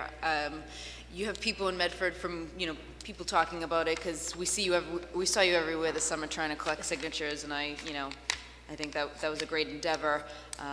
And just me as a counselor kind of stayed out of the pro-cons, but I would talk to people about it, and one of the main concerns was whether they were pro or for it. Mostly the cons were that they didn't have enough information on it, so I think it's good that you brought to light, came in front of the council and discussed it. If I may just point out, the questions that we've received from people who we've talked to about this over time, we research the answers, and on our website there's an FAQ page which we update regularly with answers to actually frequently asked questions or questions that we've ever been asked about the Community Preservation Act. So if you could just outline each individual way that somebody could learn more. So you have the www.preservemedford.org, and then what other types of media outlets have you reached out to, or where else can somebody go to get the questions answered if they need them answered? Like I said, the Community Preservation Coalition is our greatest resource for information about the Community Preservation Act. They've been helping communities administer it since it was passed in 2000. About half of the communities in the state up to this time, and that's every kind of community from large cities to very small towns, suburbs, urban, all kinds of communities are participating in this because they find, that there are projects that they can only fund through these types of funds. And so Community Preservation Coalition has been providing assistance to help them understand how to apply it properly and legally and keep track of what communities are doing to give other communities ideas of what are fundable projects and how to use it. And then with regards to the flyer, I think you gave us this flyer when you met with us in the committee of the whole meeting a few months ago. And this was a great tool for me to really, I mean, it's what you just spoke about and then some. So, I mean, if somebody wanted to get a flyer, or are you handing them out anywhere? We're trying to hand them out in every place that we can get to. There are also flyers available at the library. At the library, okay. Yes. Thank you. And the chair wishes to point out that this is an informational moment to explain that this ballot initiative is on the ballot, but we always want to be conscious of this opportunity, that we not make it into one that one could feel that electioneering is going on. And I have no questions. I think a lot of the questions I had were answered in the committee of the whole meeting, but I just want to make sure the public has enough information out there that they can read about it, understand what's going to happen, whether or not it passes. And if it does pass, that's the questions I've been hearing from people. So it's good that you're here, and it's great that we have some avenues to get the information out. Thank you. Thank you. Thank you. Chair recognizes Councilor Knight. Mr. President, thank you very much, and Roberta, thank you for being here this evening.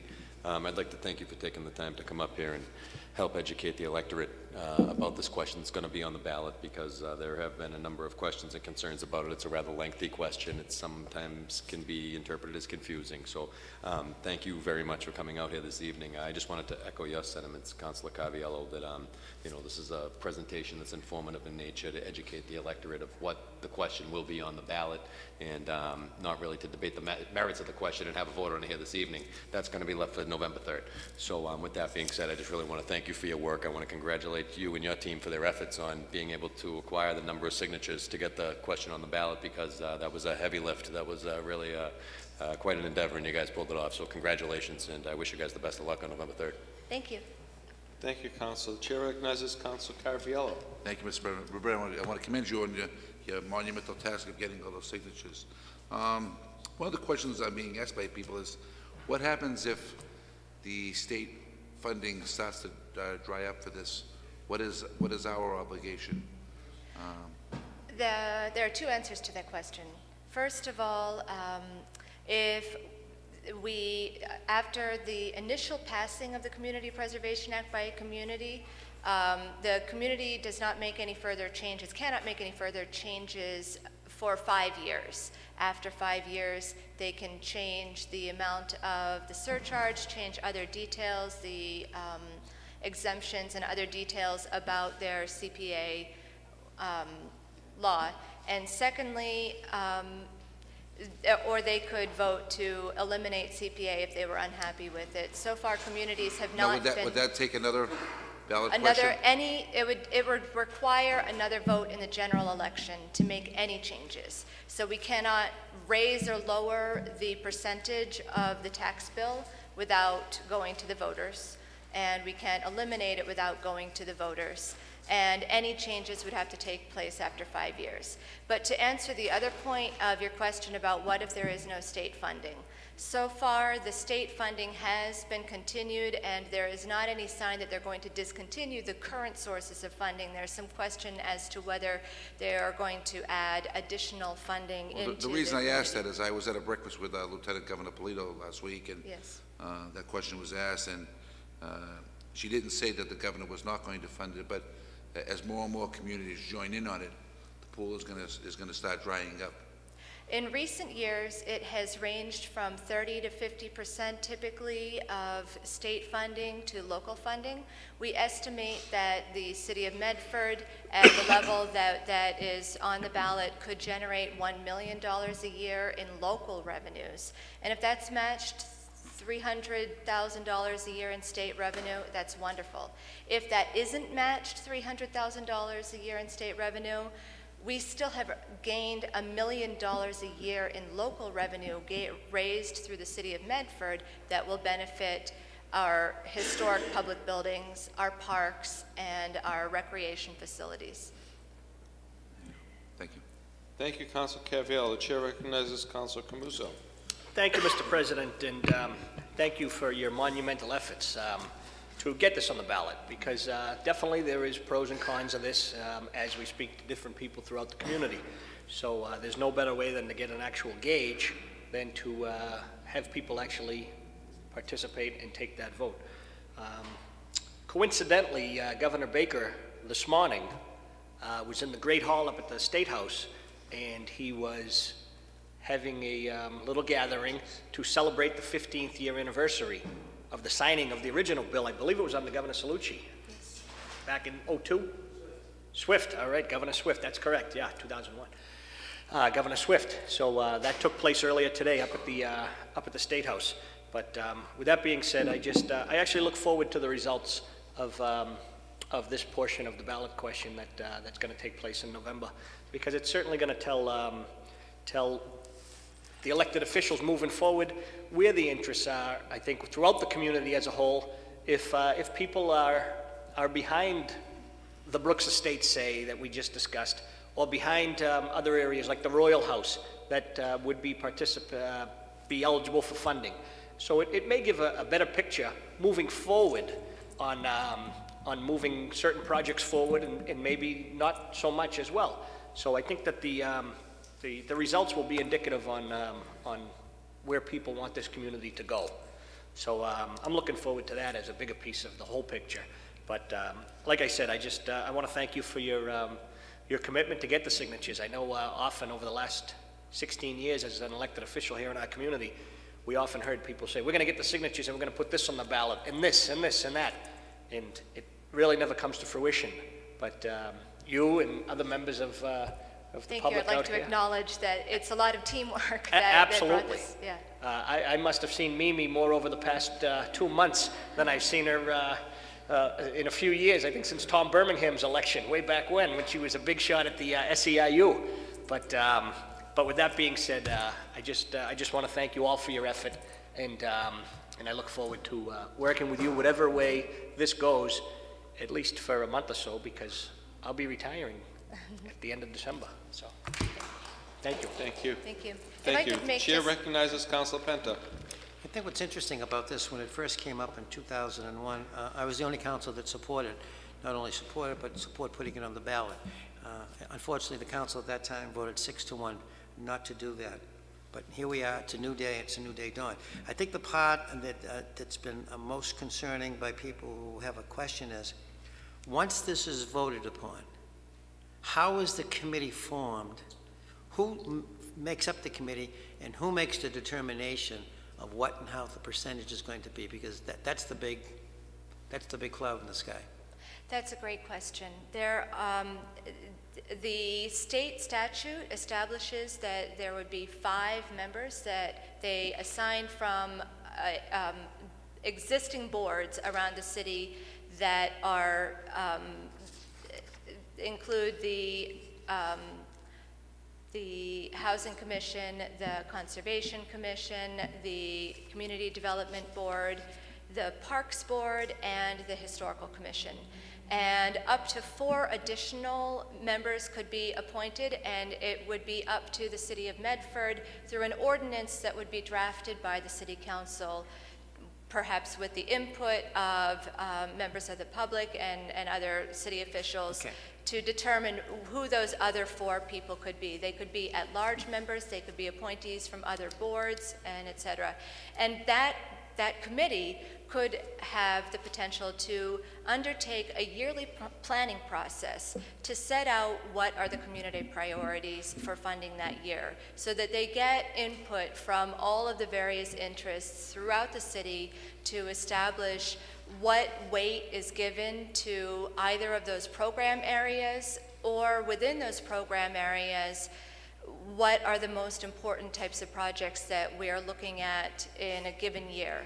And then projects would be selected from proposals that are received each year from the city departments, from community partners that have responsibility for our assets. Okay, this was the question that came off of that.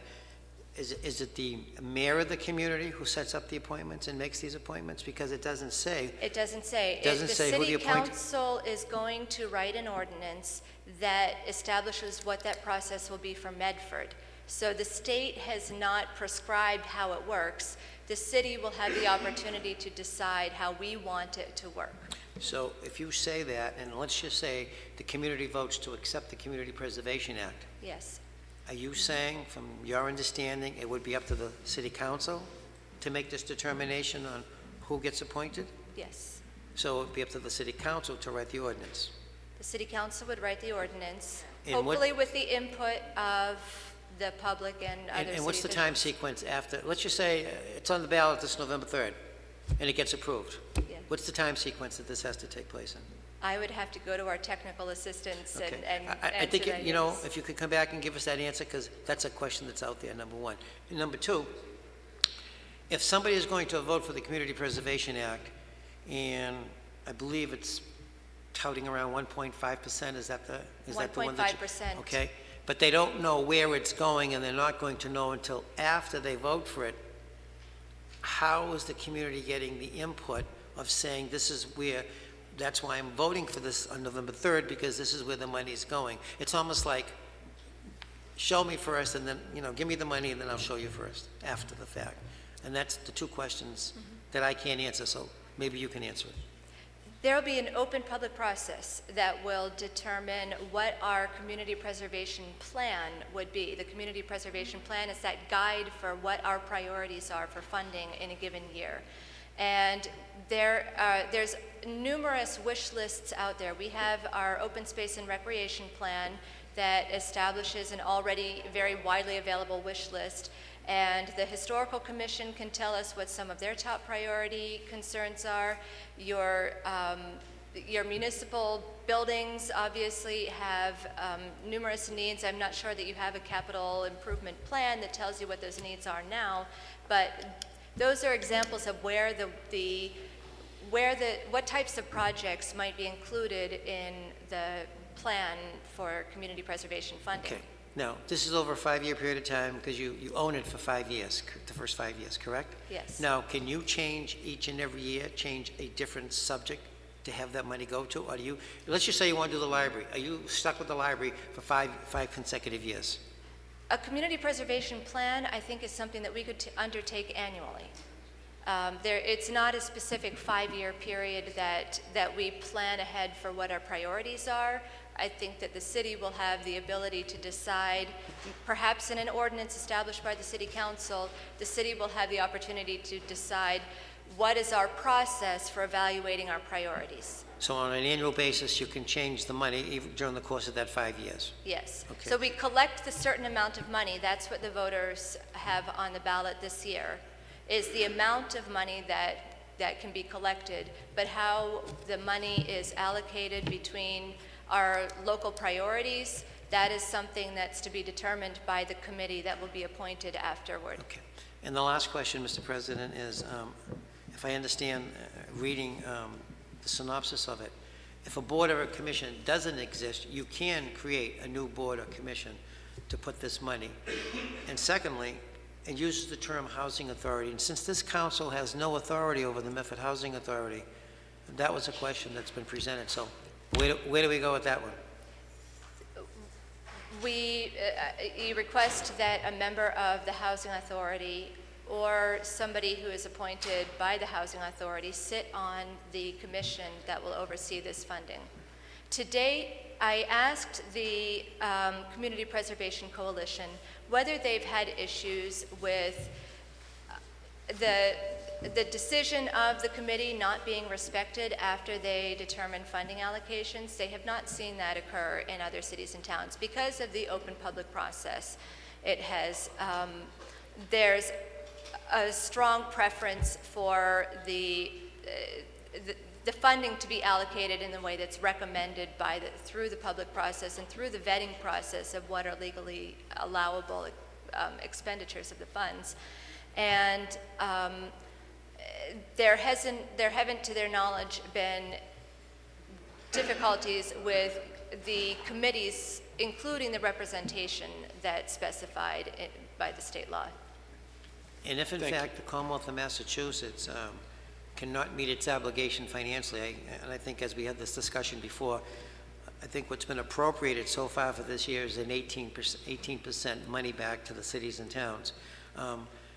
If the city of Medford for the next 5 years, let's just say, once the committee's all formed and you set up some parameters and some programs, can 1 year, let's just say, be for the library? Can 1 year, could be for maintenance for the schools? Could 1 year, for the next 5 years while we own this CPA, can each and every year have a different designation for those monies to go to? The statute requires that 10% of funds each year be set aside for each of 3 program areas. That is affordable housing, historic preservation, and open space and recreation combined. And so beyond that 10%, 70% is at our discretion. So we can put up to 80% in any one of those program areas each year. Okay. Thank you. Thank you, Council. Council Marks. Thank you, Mr. President. Thank you, Roberta, for appearing tonight and explaining this. I'm not sure if you can answer it or not, but in any fiscal year, does the money, the revenue, have to be expended in that fiscal year, or could it be carried over? It can be carried over. Some communities choose to carry it over because they don't have an eligible project that year in that program area, or because they are saving up for a bigger project than what 1 year's worth of revenue will cover. Okay. And you also mentioned about exemptions. And the $1 million estimate that you gave at the beginning, Yes. based on the average household income and so forth, and is that taking into consideration the exemptions that are out there, or is this $1 million over and above? I don't have any way of estimating the number of people who will apply to take an exemption from the Community Preservation Act surcharge. However, based on the total number of properties in the city and the total valuation, taking $100,000 out for each number of parcels that receive a tax bill, we came to 1.1 million. And so rounding down to 1 million, there's a margin of error, but that seems to be a reasonable number to land on. Okay. And just my last question is, you explained the process of getting approval for the different projects. Ultimately, it comes for a final vote before the council. Is that how it works? Yes. And do you know if it requires a 2/3 vote or majority? That's beyond my level of expertise. I'd have to consult with the Community Preservation Coalition. Thank you very much. Thank you. Council Marks. Council Knight. I'm all set, Mr. President. Mr. Bond. Thank you very much. Thank you. Ask a question or two. Again, we remind you that Councilor Knight. Roberta, could you tell us what a yes vote means and what a no vote means on the question? Sometimes these ballot questions are worded in a way where a no vote means yes and a yes vote means no. So would a vote on question 1 mean a vote to adopt the Community Preservation Act, and a no vote would mean to not adopt the Community Preservation Act? That's correct. Okay, thank you very much. Thank you, Councilor Knight. Good evening. Please state your name and address for the record. Carolyn Rosen, 25 Bustle Road. As I spoke about earlier, this is where criticism and skepticism comes into play. I'm going to give the Mr. Lepori a report called the Massachusetts Community Preservation Act, Who Benefits, Who Pays. As a person who's very strongly into affordable housing, I thought this might be a nice way to get affordable housing in the city to stabilize some of the rising prices that we're seeing. But in doing a lot of research on this many years ago, as well as most recently, I don't think it's as transparent as public or socially equitable as presented by the proponents. First, you need to understand as public, you're paying a tax on a tax. So basically, you paid registry of deed fees. Now you're paying a surcharge to access registry of deed fees that you paid to put on your property tax. And even though they talk about it as you pay about $40 or $50 a year on your property tax at 1.5%, your property tax raises every year. Usually you know that in December, so that $50 fee can raise up. And for some people, that could be deciding whether you want to pay your increase, 21% increase they're projecting in your electric bill versus having to pay a surcharge on your property tax. But what the Rappaport report talks about is a lack of transparency and a lack of equity in how the CPA is actually handled. And what they mean is, and I think Councilor Penta hit the issue correctly, is the devil's in the details. So you won't know, if you vote for it, what the ordinance is going to require. And when they say 10% will go to affordable housing, 10% to open space, 10% to historical preservation, well, there's that big 70% gap of discretionary spending that a small group of people are going to decide what projects get done in the city, and you'll be trapped in that for the next 5 years if you vote for it. What the Rappaport has found, and Tufts in a subsequent report to this has also found, very little affordable housing comes out of this act. And when the proponent was talking about the Community Preservation Act, you'll notice in her wording she was talking about open space and preservation. Very little was said about affordable housing. So what happens is you won't know whether you're going to have a full support appointed board, which becomes more of a political process, than if it just becomes more of a full process that comes to the city through the current process of a more democratic, open process. Now, you're talking to this group about how do they educate the public about the CPA and better ways to do that, to educate people. Well, imagine you have a 9-person board who's going to decide what projects get done in the city of Medford, and we're already just talking about how you can get broader communication and participation by the city. Imagine what it will be when you have a 9-person board making a decision on what projects get done.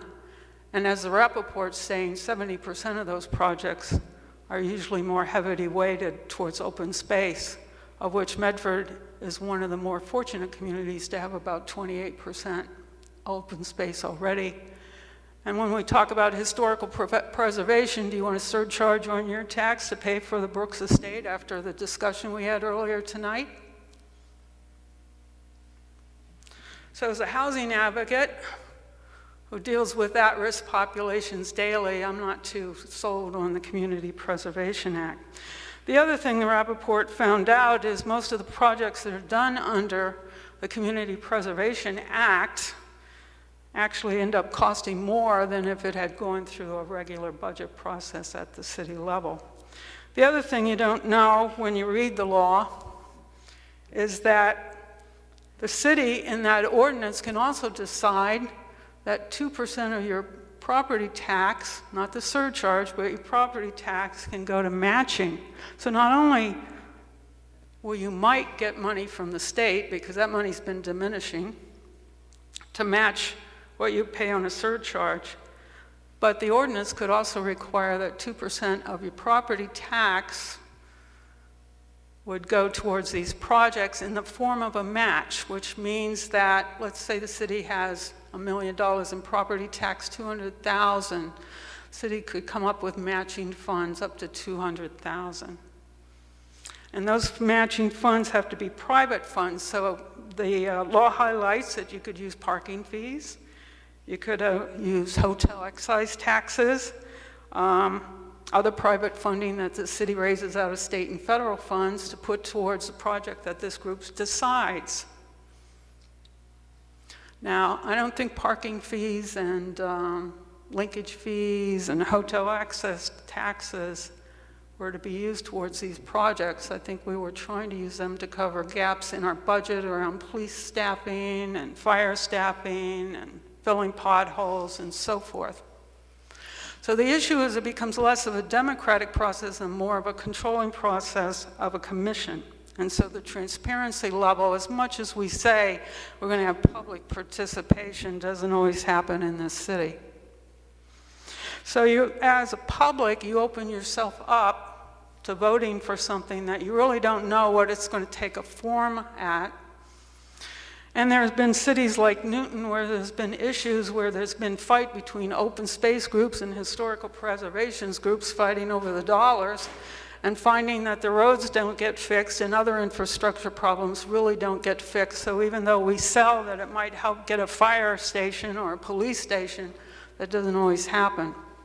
Becomes more of a political process, again, because you've isolated it down to an appointed commission with maybe some elected members. And who's going to be elected? Not the ordinary person that's over in East Medford or the low-income person who may want to see something else done or may want to see more vouchers for their affordable housing. So there's not much transparency on it. And it becomes less of what I call a democratic process of where the whole community really is focused on what really needs to get done in this city. So I would caution the public that you need to be aware the details, the devil's in the details around what that ordinance will be and the political process and the political pressure that will be put on this city council, whoever they may be in the future, to determine what those projects will be, as opposed to Joe Schmo or Jane Schmo coming up and talking about the police department and what they'd like to see as a priorities, and maybe their pothole filled, and maybe their water pipes changed, and so forth for the pressure. But I'd hate to vote for the CPA and find out that 70% of the surcharge money that gets collected gets put to a Brooks estate where we're sitting here trying to figure out how we paid $24,000 for mismanagement. Thank you.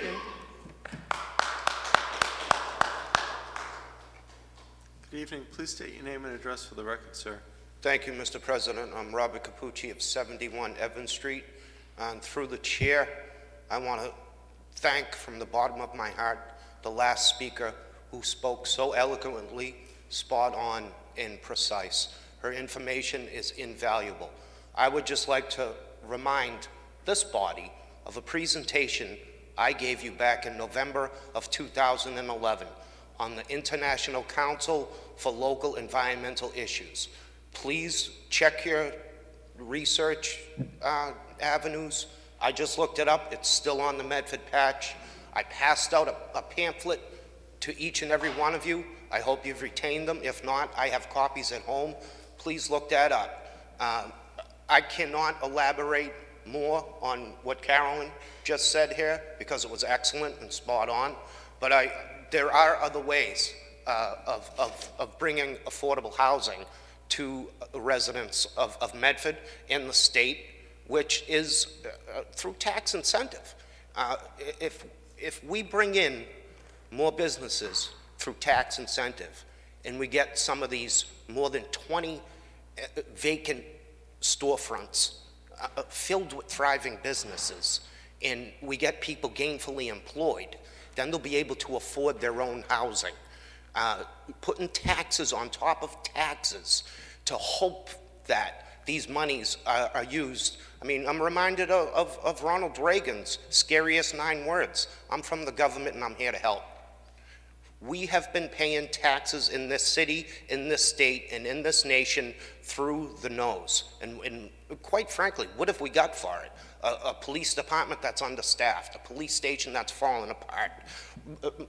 Another guy's gonna come up and speak on a house on my street, Evans Street. I welcome you all to drive down Evans Street right now after this meeting, tomorrow in the daylight. It is a war zone. The street is falling apart. Huge boulders coming up from the gravel and the sediment. That's one street of many streets in this community. And we're supposed to expect now through this Community Preservation Act that paying more taxes, throwing more money at the problem is gonna somehow be a solution I urge you, please look up that presentation I give. Open spaces sounds wonderful until you find out that you're restricted to go on there. A citizen who's paying taxes in this community should be able to go on any open space. Please, I urge you, look up that presentation I gave you, and I'm gonna write a nice letter to the editor urging the citizens of Medford to vote this matter down. Thank you.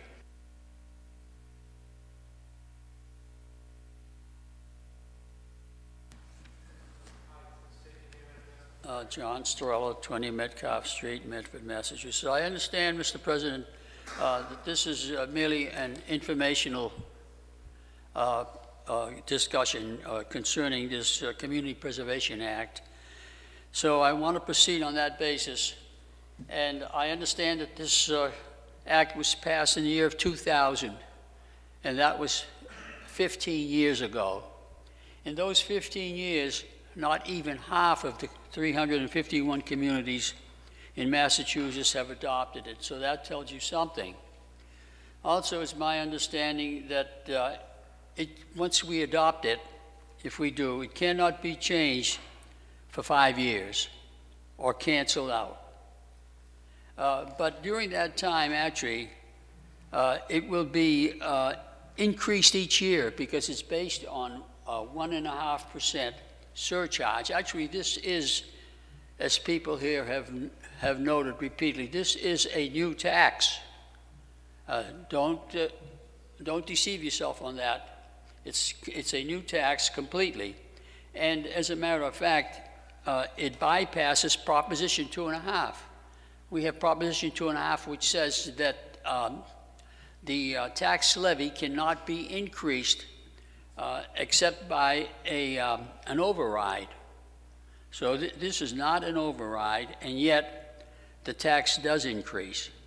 Now, the 1.5% does not seem like much, but it will be also placed on senior citizens who are living on a fixed income. And in many of these cases, these people have only one asset, their houses. So what happens in this case is that they are compelled to pay a higher tax and just don't have the wherewithal. So insofar as the matching funds are concerned, they're not being matched. I understand that, that in year 2011, the state had paid only 27%. That's not 100%. And in 2014 rather, they paid 31%. And so that's my point. This is a tax, and it is a very expensive tax. And it somehow bypasses Prop 2.5. I don't know how that was accomplished, because here you are having a tax on a tax. Thank you. Thank you.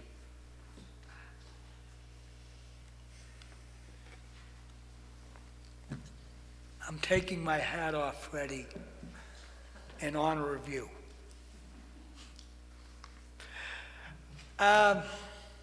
It's an awful interesting, the people I see out here who are with this. Hi, how are you doing? Haven't seen you for ages. Haven't seen them for ages. Working on this issue. It's interesting because I don't see anyone I know from the disability community. It's interesting because I don't see anybody, as a doctor who's worked with over 1,000 different people, sometimes count their whole family in this area.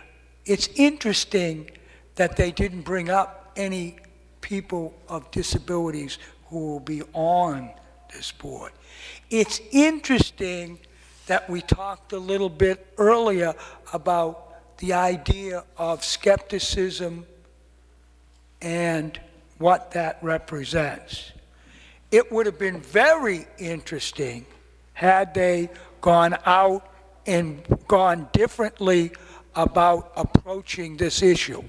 And the approach in a more democratic fashion would have been to allow the people who disagree with it to stand next to them and tell the people who were signing it why they disagreed with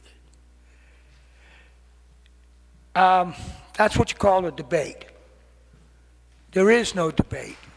There is no talk. But there is, under their own plan, $1 million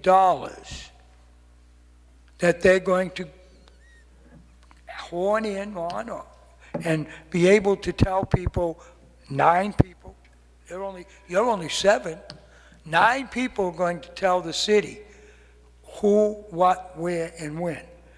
Excuse me, there are 25% of the city that's disabled. I get tired of coming up here and reminding people, we don't get hired, we're low, a lot of us are low income, a lot of us probably don't want you to know we want hardships, a lot of us are different, but we're here. The body of politics is supposed to represent the most underrepresentative groups of people in the country. The idea of both philosophy of religion and philosophy of philosophy is to represent the most indigent and helpless people, to make them equal. The Democratic Party is, though some of you are Republicans, I know, but most of the people behind me, I also work for Birmingham, if you remember correctly. I also talked to people for Mr. Birmingham. It's a shame. Most of these projects that I've read about are boards of people who are developers' dreams. It goes along with New Starts, developing beyond what actually needs to be developed and won't let it to be done naturally. It goes beyond all the things that anybody with a reasonable thought, except for the 9 or 10 people who may be qualified to be on that board. Already, they never asked me to come to their meetings to talk about it, against it, or for it. The word community, sorry, I'm not part of the community. I wasn't part of the community. I've heard that many times. The Bicycle Commission, when I applied to do tricycles, same type of people, same people. Didn't want me on it. Michael McGlynn didn't want me on the Disability Commission when they told you nobody was asking to be on. That man right there asked to be on certain commissions. I've been asked to be on certain commissions. Can we stay This on topic? is, pardon me? Can we stay on topic? If you listen, you'll understand the topic. You're a well-educated man, and you know I'm on topic. I'm talking about the 9 people being on that. That's the topic.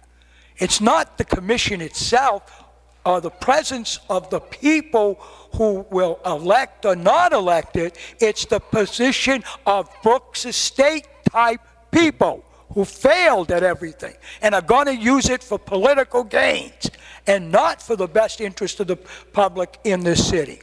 I wish they would. I'd be all for them if they would. But by not inviting people to their meetings, by not inviting skeptics or critics to their meetings, they're only giving you one version. One version. This state has to stop doing that. This isn't Dr. Wood saying that. Robert Reich says that. He says it under the concept of what politics is about. Has anybody bothered to read the Boston Globe lately and see what he wrote a couple weeks ago? Well, that's what's happening here. People are getting shut off by politics. They're getting tired of it. And my wife presented, does the grassroots going to get anybody on the board there? I'm not even asking for the grassroots. I'm asking for lower than the grassroots. But I am asking you as a body, and you, the public, to think about, do you want your daughter, your son, to be here when you get a chance to buy housing, or do you want it to change of the city. It should be changed naturally. Now, I see you stood up, so obviously you've given up me the boot. Thank you, and I want to say, I don't appreciate it. I've heard people, I sat and timed people out here, son. And your father would be very, very proud.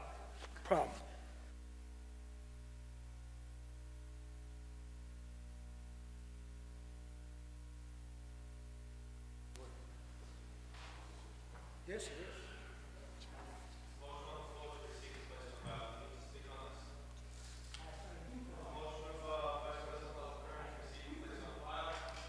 Favor? All those opposed? We're going to go back to the regular order of business. We have...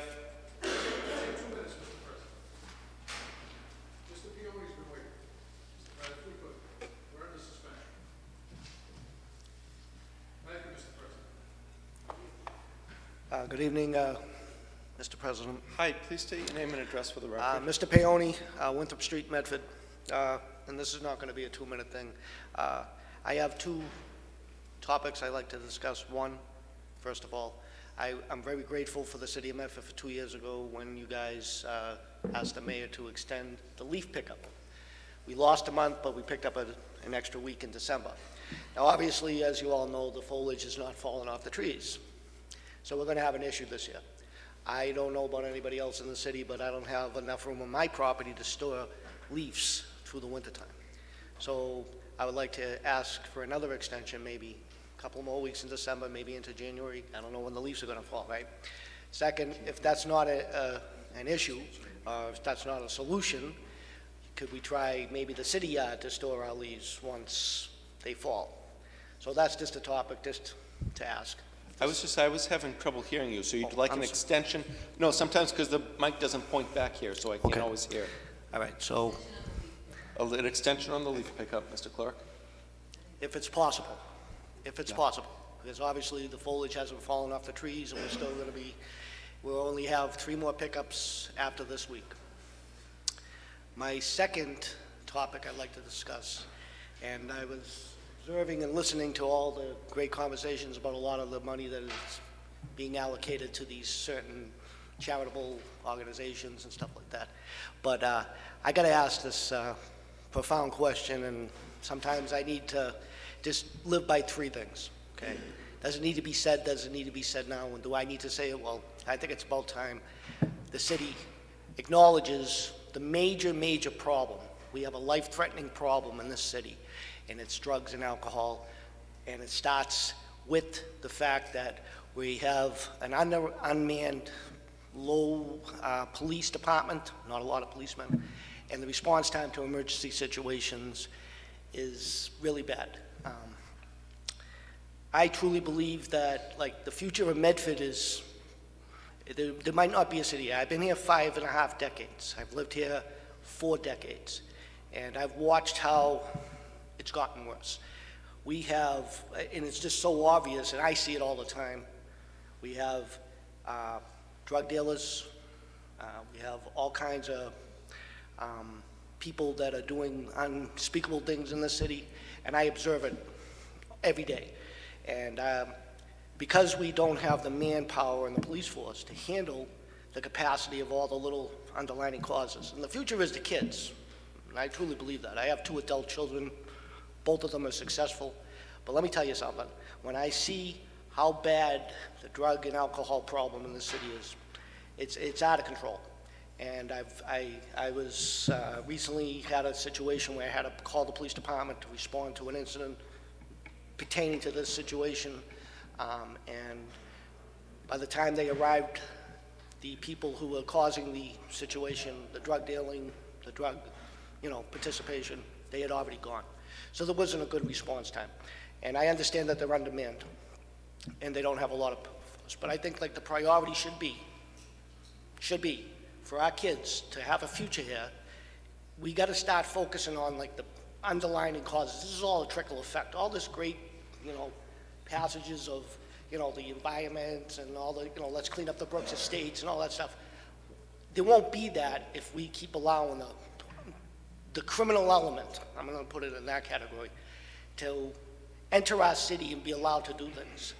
I took real brief, I took a license plate off a drug dealer, took his picture.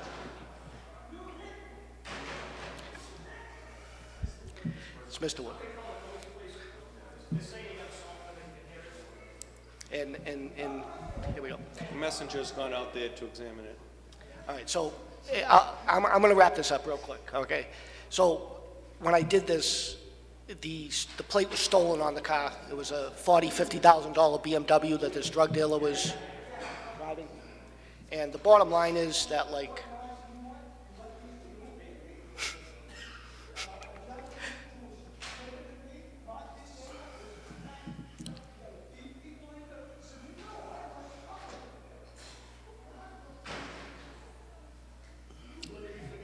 no, I do not. And again, I apologize for this topic of conversation, but I feel it's important. It is. Because I'm viewing this and I'm seeing this. Very important. And I'm real adamant about it. And like 27 and a half years ago, I was part of the problem of the city. 27 and a half years ago, I stopped becoming the problem of the city and I started becoming the solution, okay? And that's just me personally. But when I see the rampant drug problem, drug trafficking going through the city, it gets me a little upset. And, you know, I explain this to the police department many times, and I understand they're undermanned, and I have to take that into consideration, but it's like it's getting to the point where it's really getting overwhelming. And when I take license plate numbers down, and I take pictures of the drug dealers who are coming into this city from other cities to deal drugs to some people, and I'm not mentioning any names, and it doesn't get resolved because either the plates are stolen off of somebody else's car and they're driving in $40,000 BMW cars. I mean, I'm laughing at myself here. I just don't know who else to turn to. So I come in front of the city council to say, like, maybe, just maybe somebody can put a message out there, like, we need more police in our department to enforce these issues, because this is all the underlying causes. The future is the kids in this city. As far as I'm concerned, they're going to be subject to all this pressure.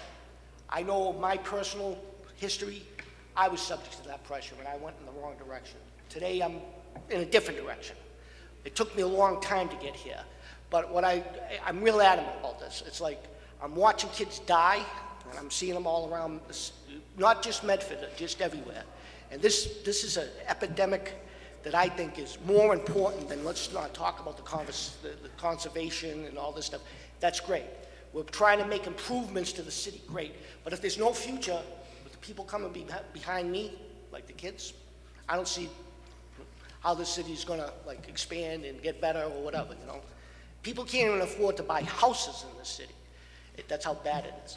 And it's got to the point, I'm just a regular, normal, blue-collar worker. I'm not educated, none of that stuff. I got a GED from a place, okay? And all I gotta tell you is that, like, this is starting to get overwhelming. It really is. And when I see it blanketly on main streets, and I'm talking about the street I live on, and I see, like, cars parked everywhere, and they're just doing transactions out in the open like it's regular business, you know what I'm saying? And it really starts to take its toll on me. So that's the only thing I wanted to say, and again, thank you to President Delabuso and the City Council. Thank you. So on the motion of Councilor Lungo-Curran that we request that an extension be given on the leaf retrieval and that a more suitable solution be found as far as the disposal. And furthermore, did you want to put into your own words the request regarding substance use? No, I agree. If we could extend the leaf pickup, I do remember we requested that last time, and the gentleman makes a good point. If the leaves don't fall in time and we have no more leaf pickups, it's going to be a mess of a winter. So if we could either maybe extend one or two of those dates, that would be helpful.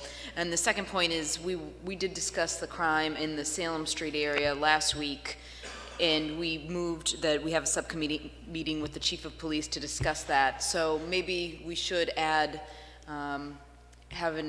bringing on maybe a detective or two to meet with us at that subcommittee of the whole and discuss these other issues that need to be discussed within that meeting. I think that would be helpful. Of Vice President Longo Kern. All those in favor? Aye. All those opposed? Motion carries. On the motion of Vice President Longo Kern to return to the regular order of business, all those in favor, all those opposed? Hearing, grants and location, City of Medford City Clerk's Office. You are hereby notified that in order of the City Council, a public hearing will be given at the Howard F. Alden Memorial Auditorium, 85 George P. Hassett Drive, City Hall, Medford, Massachusetts, at 7 p.m. Is he here? Tuesday, October 6th, on a petition of National Grid for permission to the locations of mains in hereinafter described for the transmission and distribution of gas in and under the following public streets, lanes, highways, in places of the City of Medford, and of the pipes, valves, governors, manholes, and other structures, fixtures in designed or intended to protect or operate said mains and accomplish the objects of said company, and the digging up and opening of the ground in the places same. Extend gas main 55 feet to serve number 26 Westvale Road, Medford. Send underground located substantially in accordance with the plan filed herewith marked GP Med 10108111532 dated April 6, 2015, approved by the city engineer, etc., Edward P. Finn. Do we have the gentleman from National Grid? Are you in favor of this matter? Etc. Anybody from the council have questions on it? No. On, what's that? What is your, please state your name and address. Steve DiLorenzo, 170 Medford Street, Malden. Stephen Lorenzo, 170 Medford Street, Malden. On the motion of Councilor Marks for approval, all those in favor? All those opposed? Congratulations. Sorry for the wait. No problem. Thank you. 15689, offered by Councilor Knight. Be it resolved that the building inspector, solicitor, OCD, and council establish a working group for the purpose of crafting an ordinance and establishing regulations to govern condominium conversions. Councilor Knight. Mr. President, thank you very much. I appreciate you entertaining this resolution this evening. There's a trend in the city of Medford where multifamily homes are being converted into condominiums, and the actual process thereof is very limited. The homeowner gets some condo docs together, they submit them to City Hall, and then that's pretty much the process. But what's happening is we're seeing a number of our multifamily homes, Mr. President, be converted into condominiums, and as a result, our rental market has become much smaller. So the demand for rental units is sky high, therefore the cost of the rental units is sky high. So I think it's in the city's best interest that we take a look at the way that we're doing business in terms of converting condominiums and the way that we govern that process, to be sure that we keep in mind that there is also a dramatic effect that it has on our access to the number of units that we have in our community that are affordable for moderate income households. Mr. President, if we see, every multifamily home on Yale Street get converted into condominiums, then every multifamily home that once had a rental unit in it no longer has a rental unit in there. So we're seeing our actual stock of affordable rental units coming off the market and being replaced with much more expensive condominiums that people in the low to moderate income range can't afford, Mr. President. So I think that it's in our best interest to take a look at this and to come up with an ordinance or rules and regulations that would best fit what works here in Medford and come up with a nice solution for this problem. Very good. I think, one of the other things that I've always said is that affordable housing is going to be a key to revitalizing our squares so that the people that work in our city have the means and opportunity to live in our city so they can continue to, contribute their discretionary income into the circular flow of our economy, Mr. President. So I think affordable housing is something that's going to be a very vital component to revitalizing our squares as well. That's why I bring this resolution forward. Precisely. The chair recognizes Councilor Caviello. Thank you, Mr. President.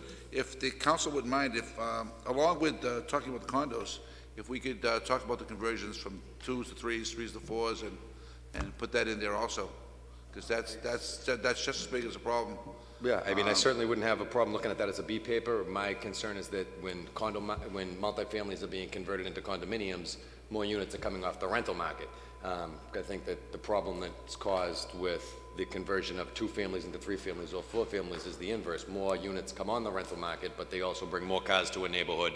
They also bring more problems to a neighborhood, Mr. President. We're here to solve problems, so I have no problem with that. Very good. On that motion, sir, you wish to address us, please state your name and address for the record. Anthony D'Antonio, 12 Yale Street. I appreciate that motion, Councilor Knight. Would that also include the absentee landlord situation that we're experiencing in Medford right now? You mentioned Yale Street. We have quite a few absentee landlords on there. They're not condominiumizing the units, but they are being overcrowded. I would imagine there are some, I can't see it, I haven't seen it, but I've seen workmen go into places. I'm sure there are some situations where we have stalls on the floors where people, 6, 7, 8, 9 unrelated people are in there, so. Right, and I think that our local ordinance would speak to, you know, the difference between a lodging house and a rooming house and what's an appropriate facility for the rental to individuals that aren't related, and our code enforcement office has been very responsive to the inquiries that I've made, and I'd ask that if you become aware of any of those situations to let me know, and I'll be happy to have him look into it if you haven't been if you've been unsuccessful in that regard. But the purpose of this resolution doesn't speak to that at all, Mr. D'Antonio. I mentioned Yale Street just because when I think of South Medford, I think of you when I think of Yale Street. So that's what made me think of it. All right, thank you very much. On the motion of Councilor Knight for approval, do you wish to speak on this matter? Hi, please state your name and address for the record. My name is Michael Ruggiero. I live on 18 Pembroke Street. While we're bringing up the issue of building inspectors, I want to bring up an issue that came to my attention today. While walking on Evans Street, there's a unit now, it's 3638 Evans Street. It is being rehabilitated. I guess there was a fire there. But there are no markings for permits on the space, and a number of neighbors are worried about whether the space is being illegally rehabilitated or it's not being brought up to code properly, or if just trying to understand the status of the space. So if that could be looked into, in addition, I would really appreciate it. Very good. Thank you. Hi, please state your name and address for the record. 3638 Evans.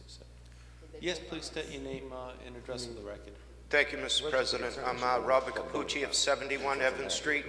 Back to the Honorable Councilor Knight's topic for the condo. Topic that we're on. I would just respectfully request that you look into it, because, I mean, if people are renting in perpetuity without any hope of ownership, in converting these places into condos makes it more feasible or practical, or puts them on a road to ownership. That might actually be a benefit for the city. So I would just request that you look into it from all matters, the pros and the cons. Thank you. Thank you very much. So on the main motion of Councilor Knight, all those in favor? Oh, I'm sorry, Councilor Penta. I apologize. The question I want to ask Councilor Knight is, are you suggesting by doing this, you might want to retard future condo conversions? To keep them as residential? I don't think that would be the word that I would use. Stop. That's what retard means. I know it means multiple things, I believe, but in looking at the resolution and the language that's on the table, you know, what I said was the purpose of crafting an ordinance and establishing regulations to govern condominium conversions, to govern it. I asked all the stakeholders to be involved, the building inspector, the solicitor, the Office of Community Development, and the council, and there might even be room to bring the housing authority into this. I don't proclaim to have all the answers, Mr. President, but I think that it's an issue that's there, that needs to be addressed, that needs to be looked at, and we need to bring the people that are experts in to actually help us out and navigate the course so that we can craft a model that works here for us in Medford. But what is the question? You have a concern that there are too many conversions taking place? I have a concern that as more and more conversions take place, the number of rental units are coming off the market. And when there are no rental units in the market, the demand is exceeding the supply. So the rental market that's out there right now, there's no more $1,500 two-bedroom units. Now they're $3,000 two-bedroom units. Or, you know, the poor woman that lived on Tyler Ave for 25 years, whose landlord sold the house to a developer, came and threw her out. Now she's living across the street paying double what she was paying for 25 years living on Tyler Ave. You know, that's what I'm trying to stem. There are long-term families, long-term renters in this community that haven't been able to purchase homes, but have really maintained a position here as being a part of our fabric and have really helped make Medford great. And I think that we need to do a better job being sure that they can stay here. I hear what you're saying as far as that part goes, but I don't read this is what your ordinance is trying to get to, because I'm getting the opinion here that you either want to slow down or stop, and you would be stopping a free enterprise system from doing what it wants. I mean, how can you tell somebody, if you're allowed to have your house converted into condominiums, that you can't, because if this new ordinance come into place, because quote unquote, as you say, you know, you're limiting or you're delimiting the amount of available rental space. I think it needs to be part of the overall affordable housing conversation that we've heard a lot about this evening. And that's one aspect of it. You know, the rapid conversion of multifamily homes into condominiums with lack of regulation and lack of a governing ordinance is leading us to a position where our rental stock is low. Well, I think the question, I'd like to put an amendment to the paper, Mr. Clerk, that the city, Mr. Clerk, that the city solicitor report back as to whether the city of Medford can legally, it's done in many other communities. Legally enforce reducing the amount of condo conversions. I don't think that that's what this resolution has to do. You just thought, you talked about condominium conversion. Read the paper that's I in am front of you, reading sir. it. Establish I'm a reading working group for the purpose of crafting an ordinance and establishing regulations to govern condominium conversions. And I'm asking you, you think there are too many conversions taking place? No, I'm saying that the rapid expansion of conversions is having a dramatic effect on our affordable housing here in the community. But that's- It's taking rental units off the market. I'm not saying that condo conversions are a bad thing because they help our tax base. They help our tax base tremendously. We're having a committee to look at this. And that's all I want to do. Well, I want a legal question asked in there. Can the city of Medford enact on any kind of an ordinance that limits the type of, that limits condo conversions? Because that's part of the regulations. Can you limit them or not? Yes or no? Do we want to limit them? Does the working Well, group... I'm getting the opinion that that's what you want to do. Does the working group want to limit them? This is a You know, I guess that's another question. It's Does the all working to ask. group want to We're limit them? asking Does it the feel as city though that's the best solicitor. course? It's part of a city solicitor's request, very good. as amended. Anything else? Thank you, Councilor Penta. The chair recognizes the Vice President, Brianna Longo-Kern. Thank you, President Del Russo. I think I hear what both councilors are saying. I see Councilor Knight's concern, but I also feel like we'd be sending the question to this working group without actually saying what we wanted them to look into. Is it to regulate them? Is it to limit them? Or is it not? Maybe the best answer is for us to get together and discuss first what we want what we want this group of people to actually look into and what result we want to come from such a meeting. I feel like we're just kind of leaving this kind of open-ended with regards to what we want them to do. Because I see both points. You can't really limit it. Can you slow it down? Maybe. Can you regulate it? I don't feel like we're giving a good enough or a clear enough picture of what we want the building inspector and solicitor and OCD department to do. So that's just my concern with passing this. I feel like it would be left kind of up in the air of exactly the problems we want solved and how we want to get to that, because we would be the... Right, I think we need to send it to a subcommittee first, and then once we get guidelines or figure out what the actual problems are, then we can say, what can we do to solve this problem? I mean, I think the problem is that the rental units are coming off the market faster than they're being put back in it.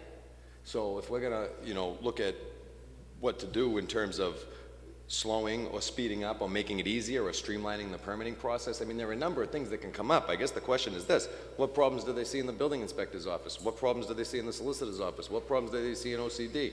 You know, we need to bring everybody together, put all our heads together. Like I said, I don't have all the answers, Mr. President, but I know there's a problem out there, and it's a big problem. And I know it's a big problem because I know that the people that I'm friends with can't afford to live in the community anymore. They can't afford to buy and they can't afford to rent. So they're going west, and they're going north, and they're going south. But they're not staying here. And the money that's in their pocket isn't getting spent in our convenience stores anymore. And the money that's in their pocket isn't getting spent at sales and at Jim's Market. It's not. Point of It's information. going somewhere else. Point of information, Madam Vice President. I agree with you. So maybe what we need to do is just amend this, take out craft an ordinance and put in, create a guideline of what problems they're seeing. So then we can then craft an ordinance with the city solicitor.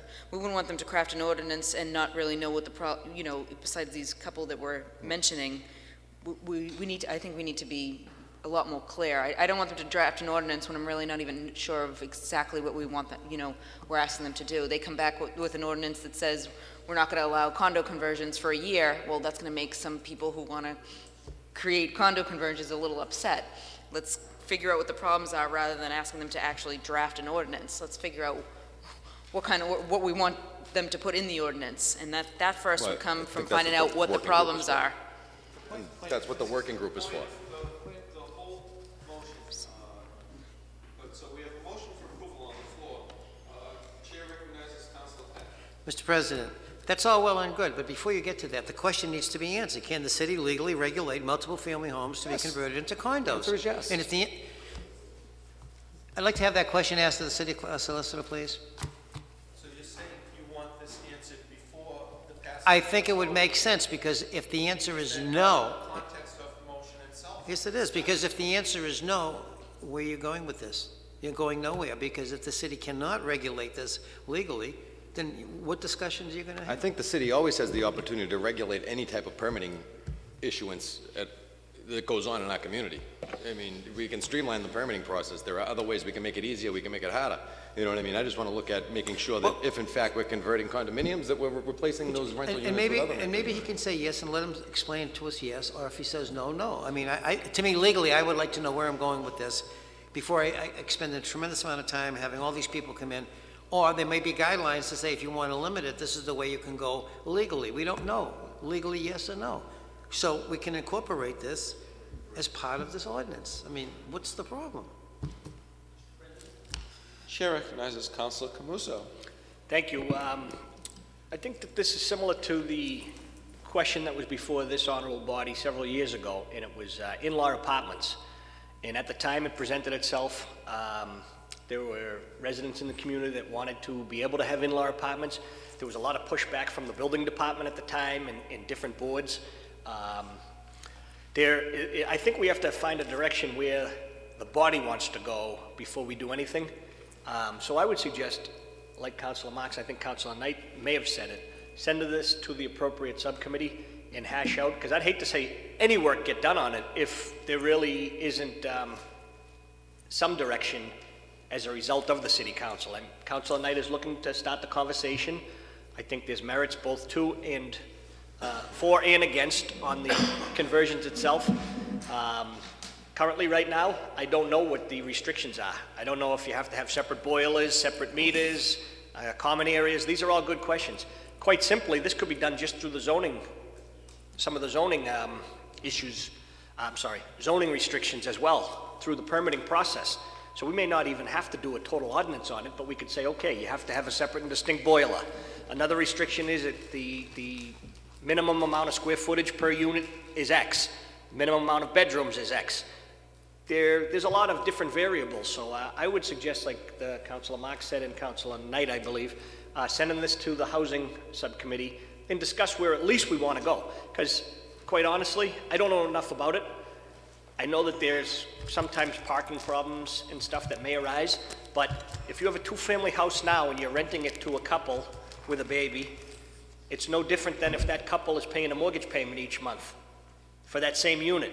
They're going to have the same number of vehicles. They're going to, so I'm looking at this. I really don't see the advantages and the disadvantages. Quite honestly, someone would maybe rather buy it so that they could have they can write off their interest on their mortgage payment per month, rather than paying rent, which you can't write off. And there's just so many different things. I just think the appropriate place to vet this out and see where we're going is the subcommittee. In Councilor Penta's question, that's a valid question. That could be answered that evening. The city solicitor might say, as you indicated, no, this can't be done. And then we can look at maybe restrictions, the separate boiler, the this, the that. So I know there is some state laws I'm not 100% sure on, but water meters, I believe you have to have a separate electric meter maybe, but I'd be only fooling all of us if I pretended to know what I'm talking about on this particular matter. So I just think we should vet this out at the appropriate subcommittee.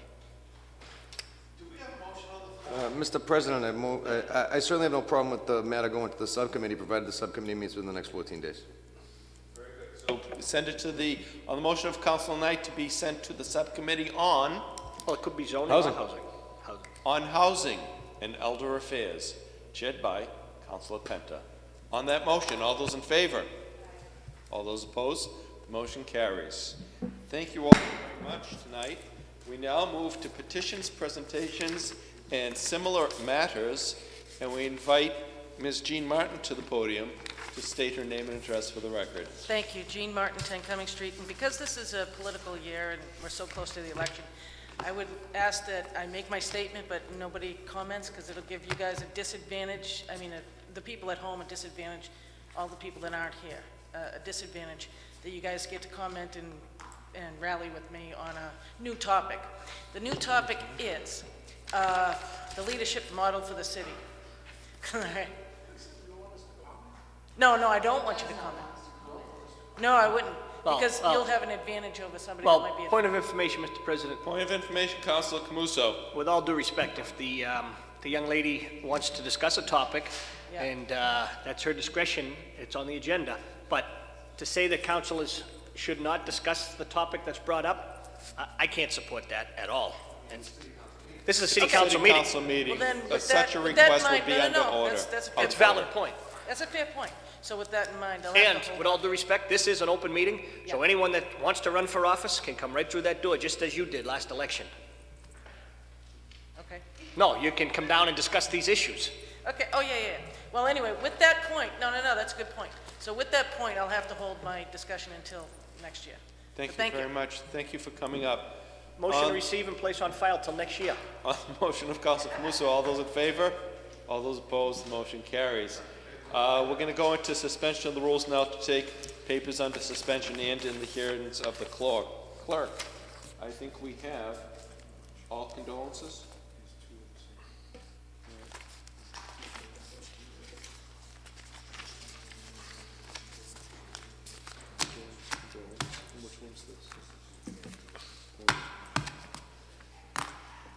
Be offered by Councilor Knight, be it resolved that the Medford City Council congratulate Derek Vasquez and Christine Cullinane on the birth of their son, Jack. Councilor Knight. Mr. President, thank you very much. Derek and Christine welcomed a baby boy into the world just a couple of days ago. She joins her sister Elise. They're very happy, very proud. They have two sets of very proud grandparents, one up in the South Medford area in Sylvia Road and the other set up off of Governor's Ave, Mr. President. So I'd like to take a moment to offer to them my deepest congratulations and many years of happiness and good health. Congratulations to happy parents. On the motion of Councilor Knight for approval, all those in favor? All those opposed? Motion carries. Mr. President? Councilor Camuso.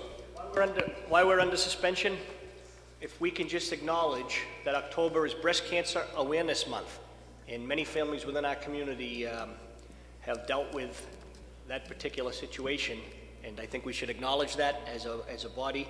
And on the motion of Councilor Knight that the Medford City Council go on record as support of the month of October as Breast Cancer Month, and wish our support and well wishes to those who suffer. On that motion, all those in favor? Aye. All those opposed? Motion carries.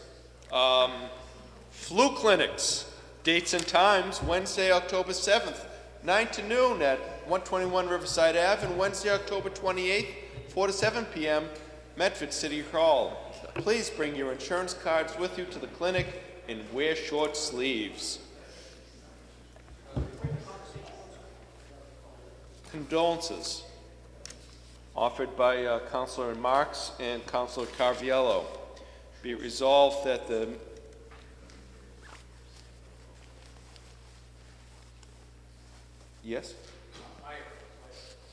Be resolved that the Medford City Council offer condolences to the family of Andrew Delapelli, who passed away recently. Mr. Delapelli was a longtime owner of Delapelli Accounting in Haynes Square. Andrew also served our country in World War II in the United States Navy. His presence in our community will be missed. You wish to speak? We'll offer a couple more condolences then. Be it resolved, offered by Councilors Knight and Del Russo, be it resolved that the Medford City Council extend its deep and sincere condolences to the family of Isaiah Ike Leone on his recent passing. And also finally, offered by the entire City Council, be it resolved that the Medford City Council extend its deep and sincere condolences to the family of Aldo Scarpelli, father of school committee member George Scarpelli, who passed away this morning. for all those deceased members of our community. Please rise and share in a moment of silence.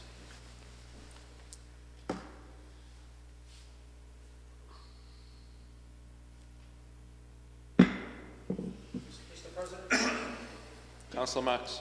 Also, Mr. President, as Councilor Camuso just mentioned about October is Breast Cancer Awareness Month, it's also National Disability Employment Month, too, Mr. President. Very good. So that is duly noted. And on the motion of Councilor Marks that the City Council go on record as such supporting, all those in favor? Aye. All those opposed? Motion carries. The records of the September 29th meeting were passed to Councilor Knight. I never thought we'd get here, Councilor. Mr. President, I actually took an opportunity to review these minutes, and I find them in order and move for approval. On the motion for approval by Councilor Knight of the records, all those in favor? All those opposed? Records are approved. And on the motion of Councilor Marks for adjournment, all those in favor? All those opposed? Meeting adjourned. You sure?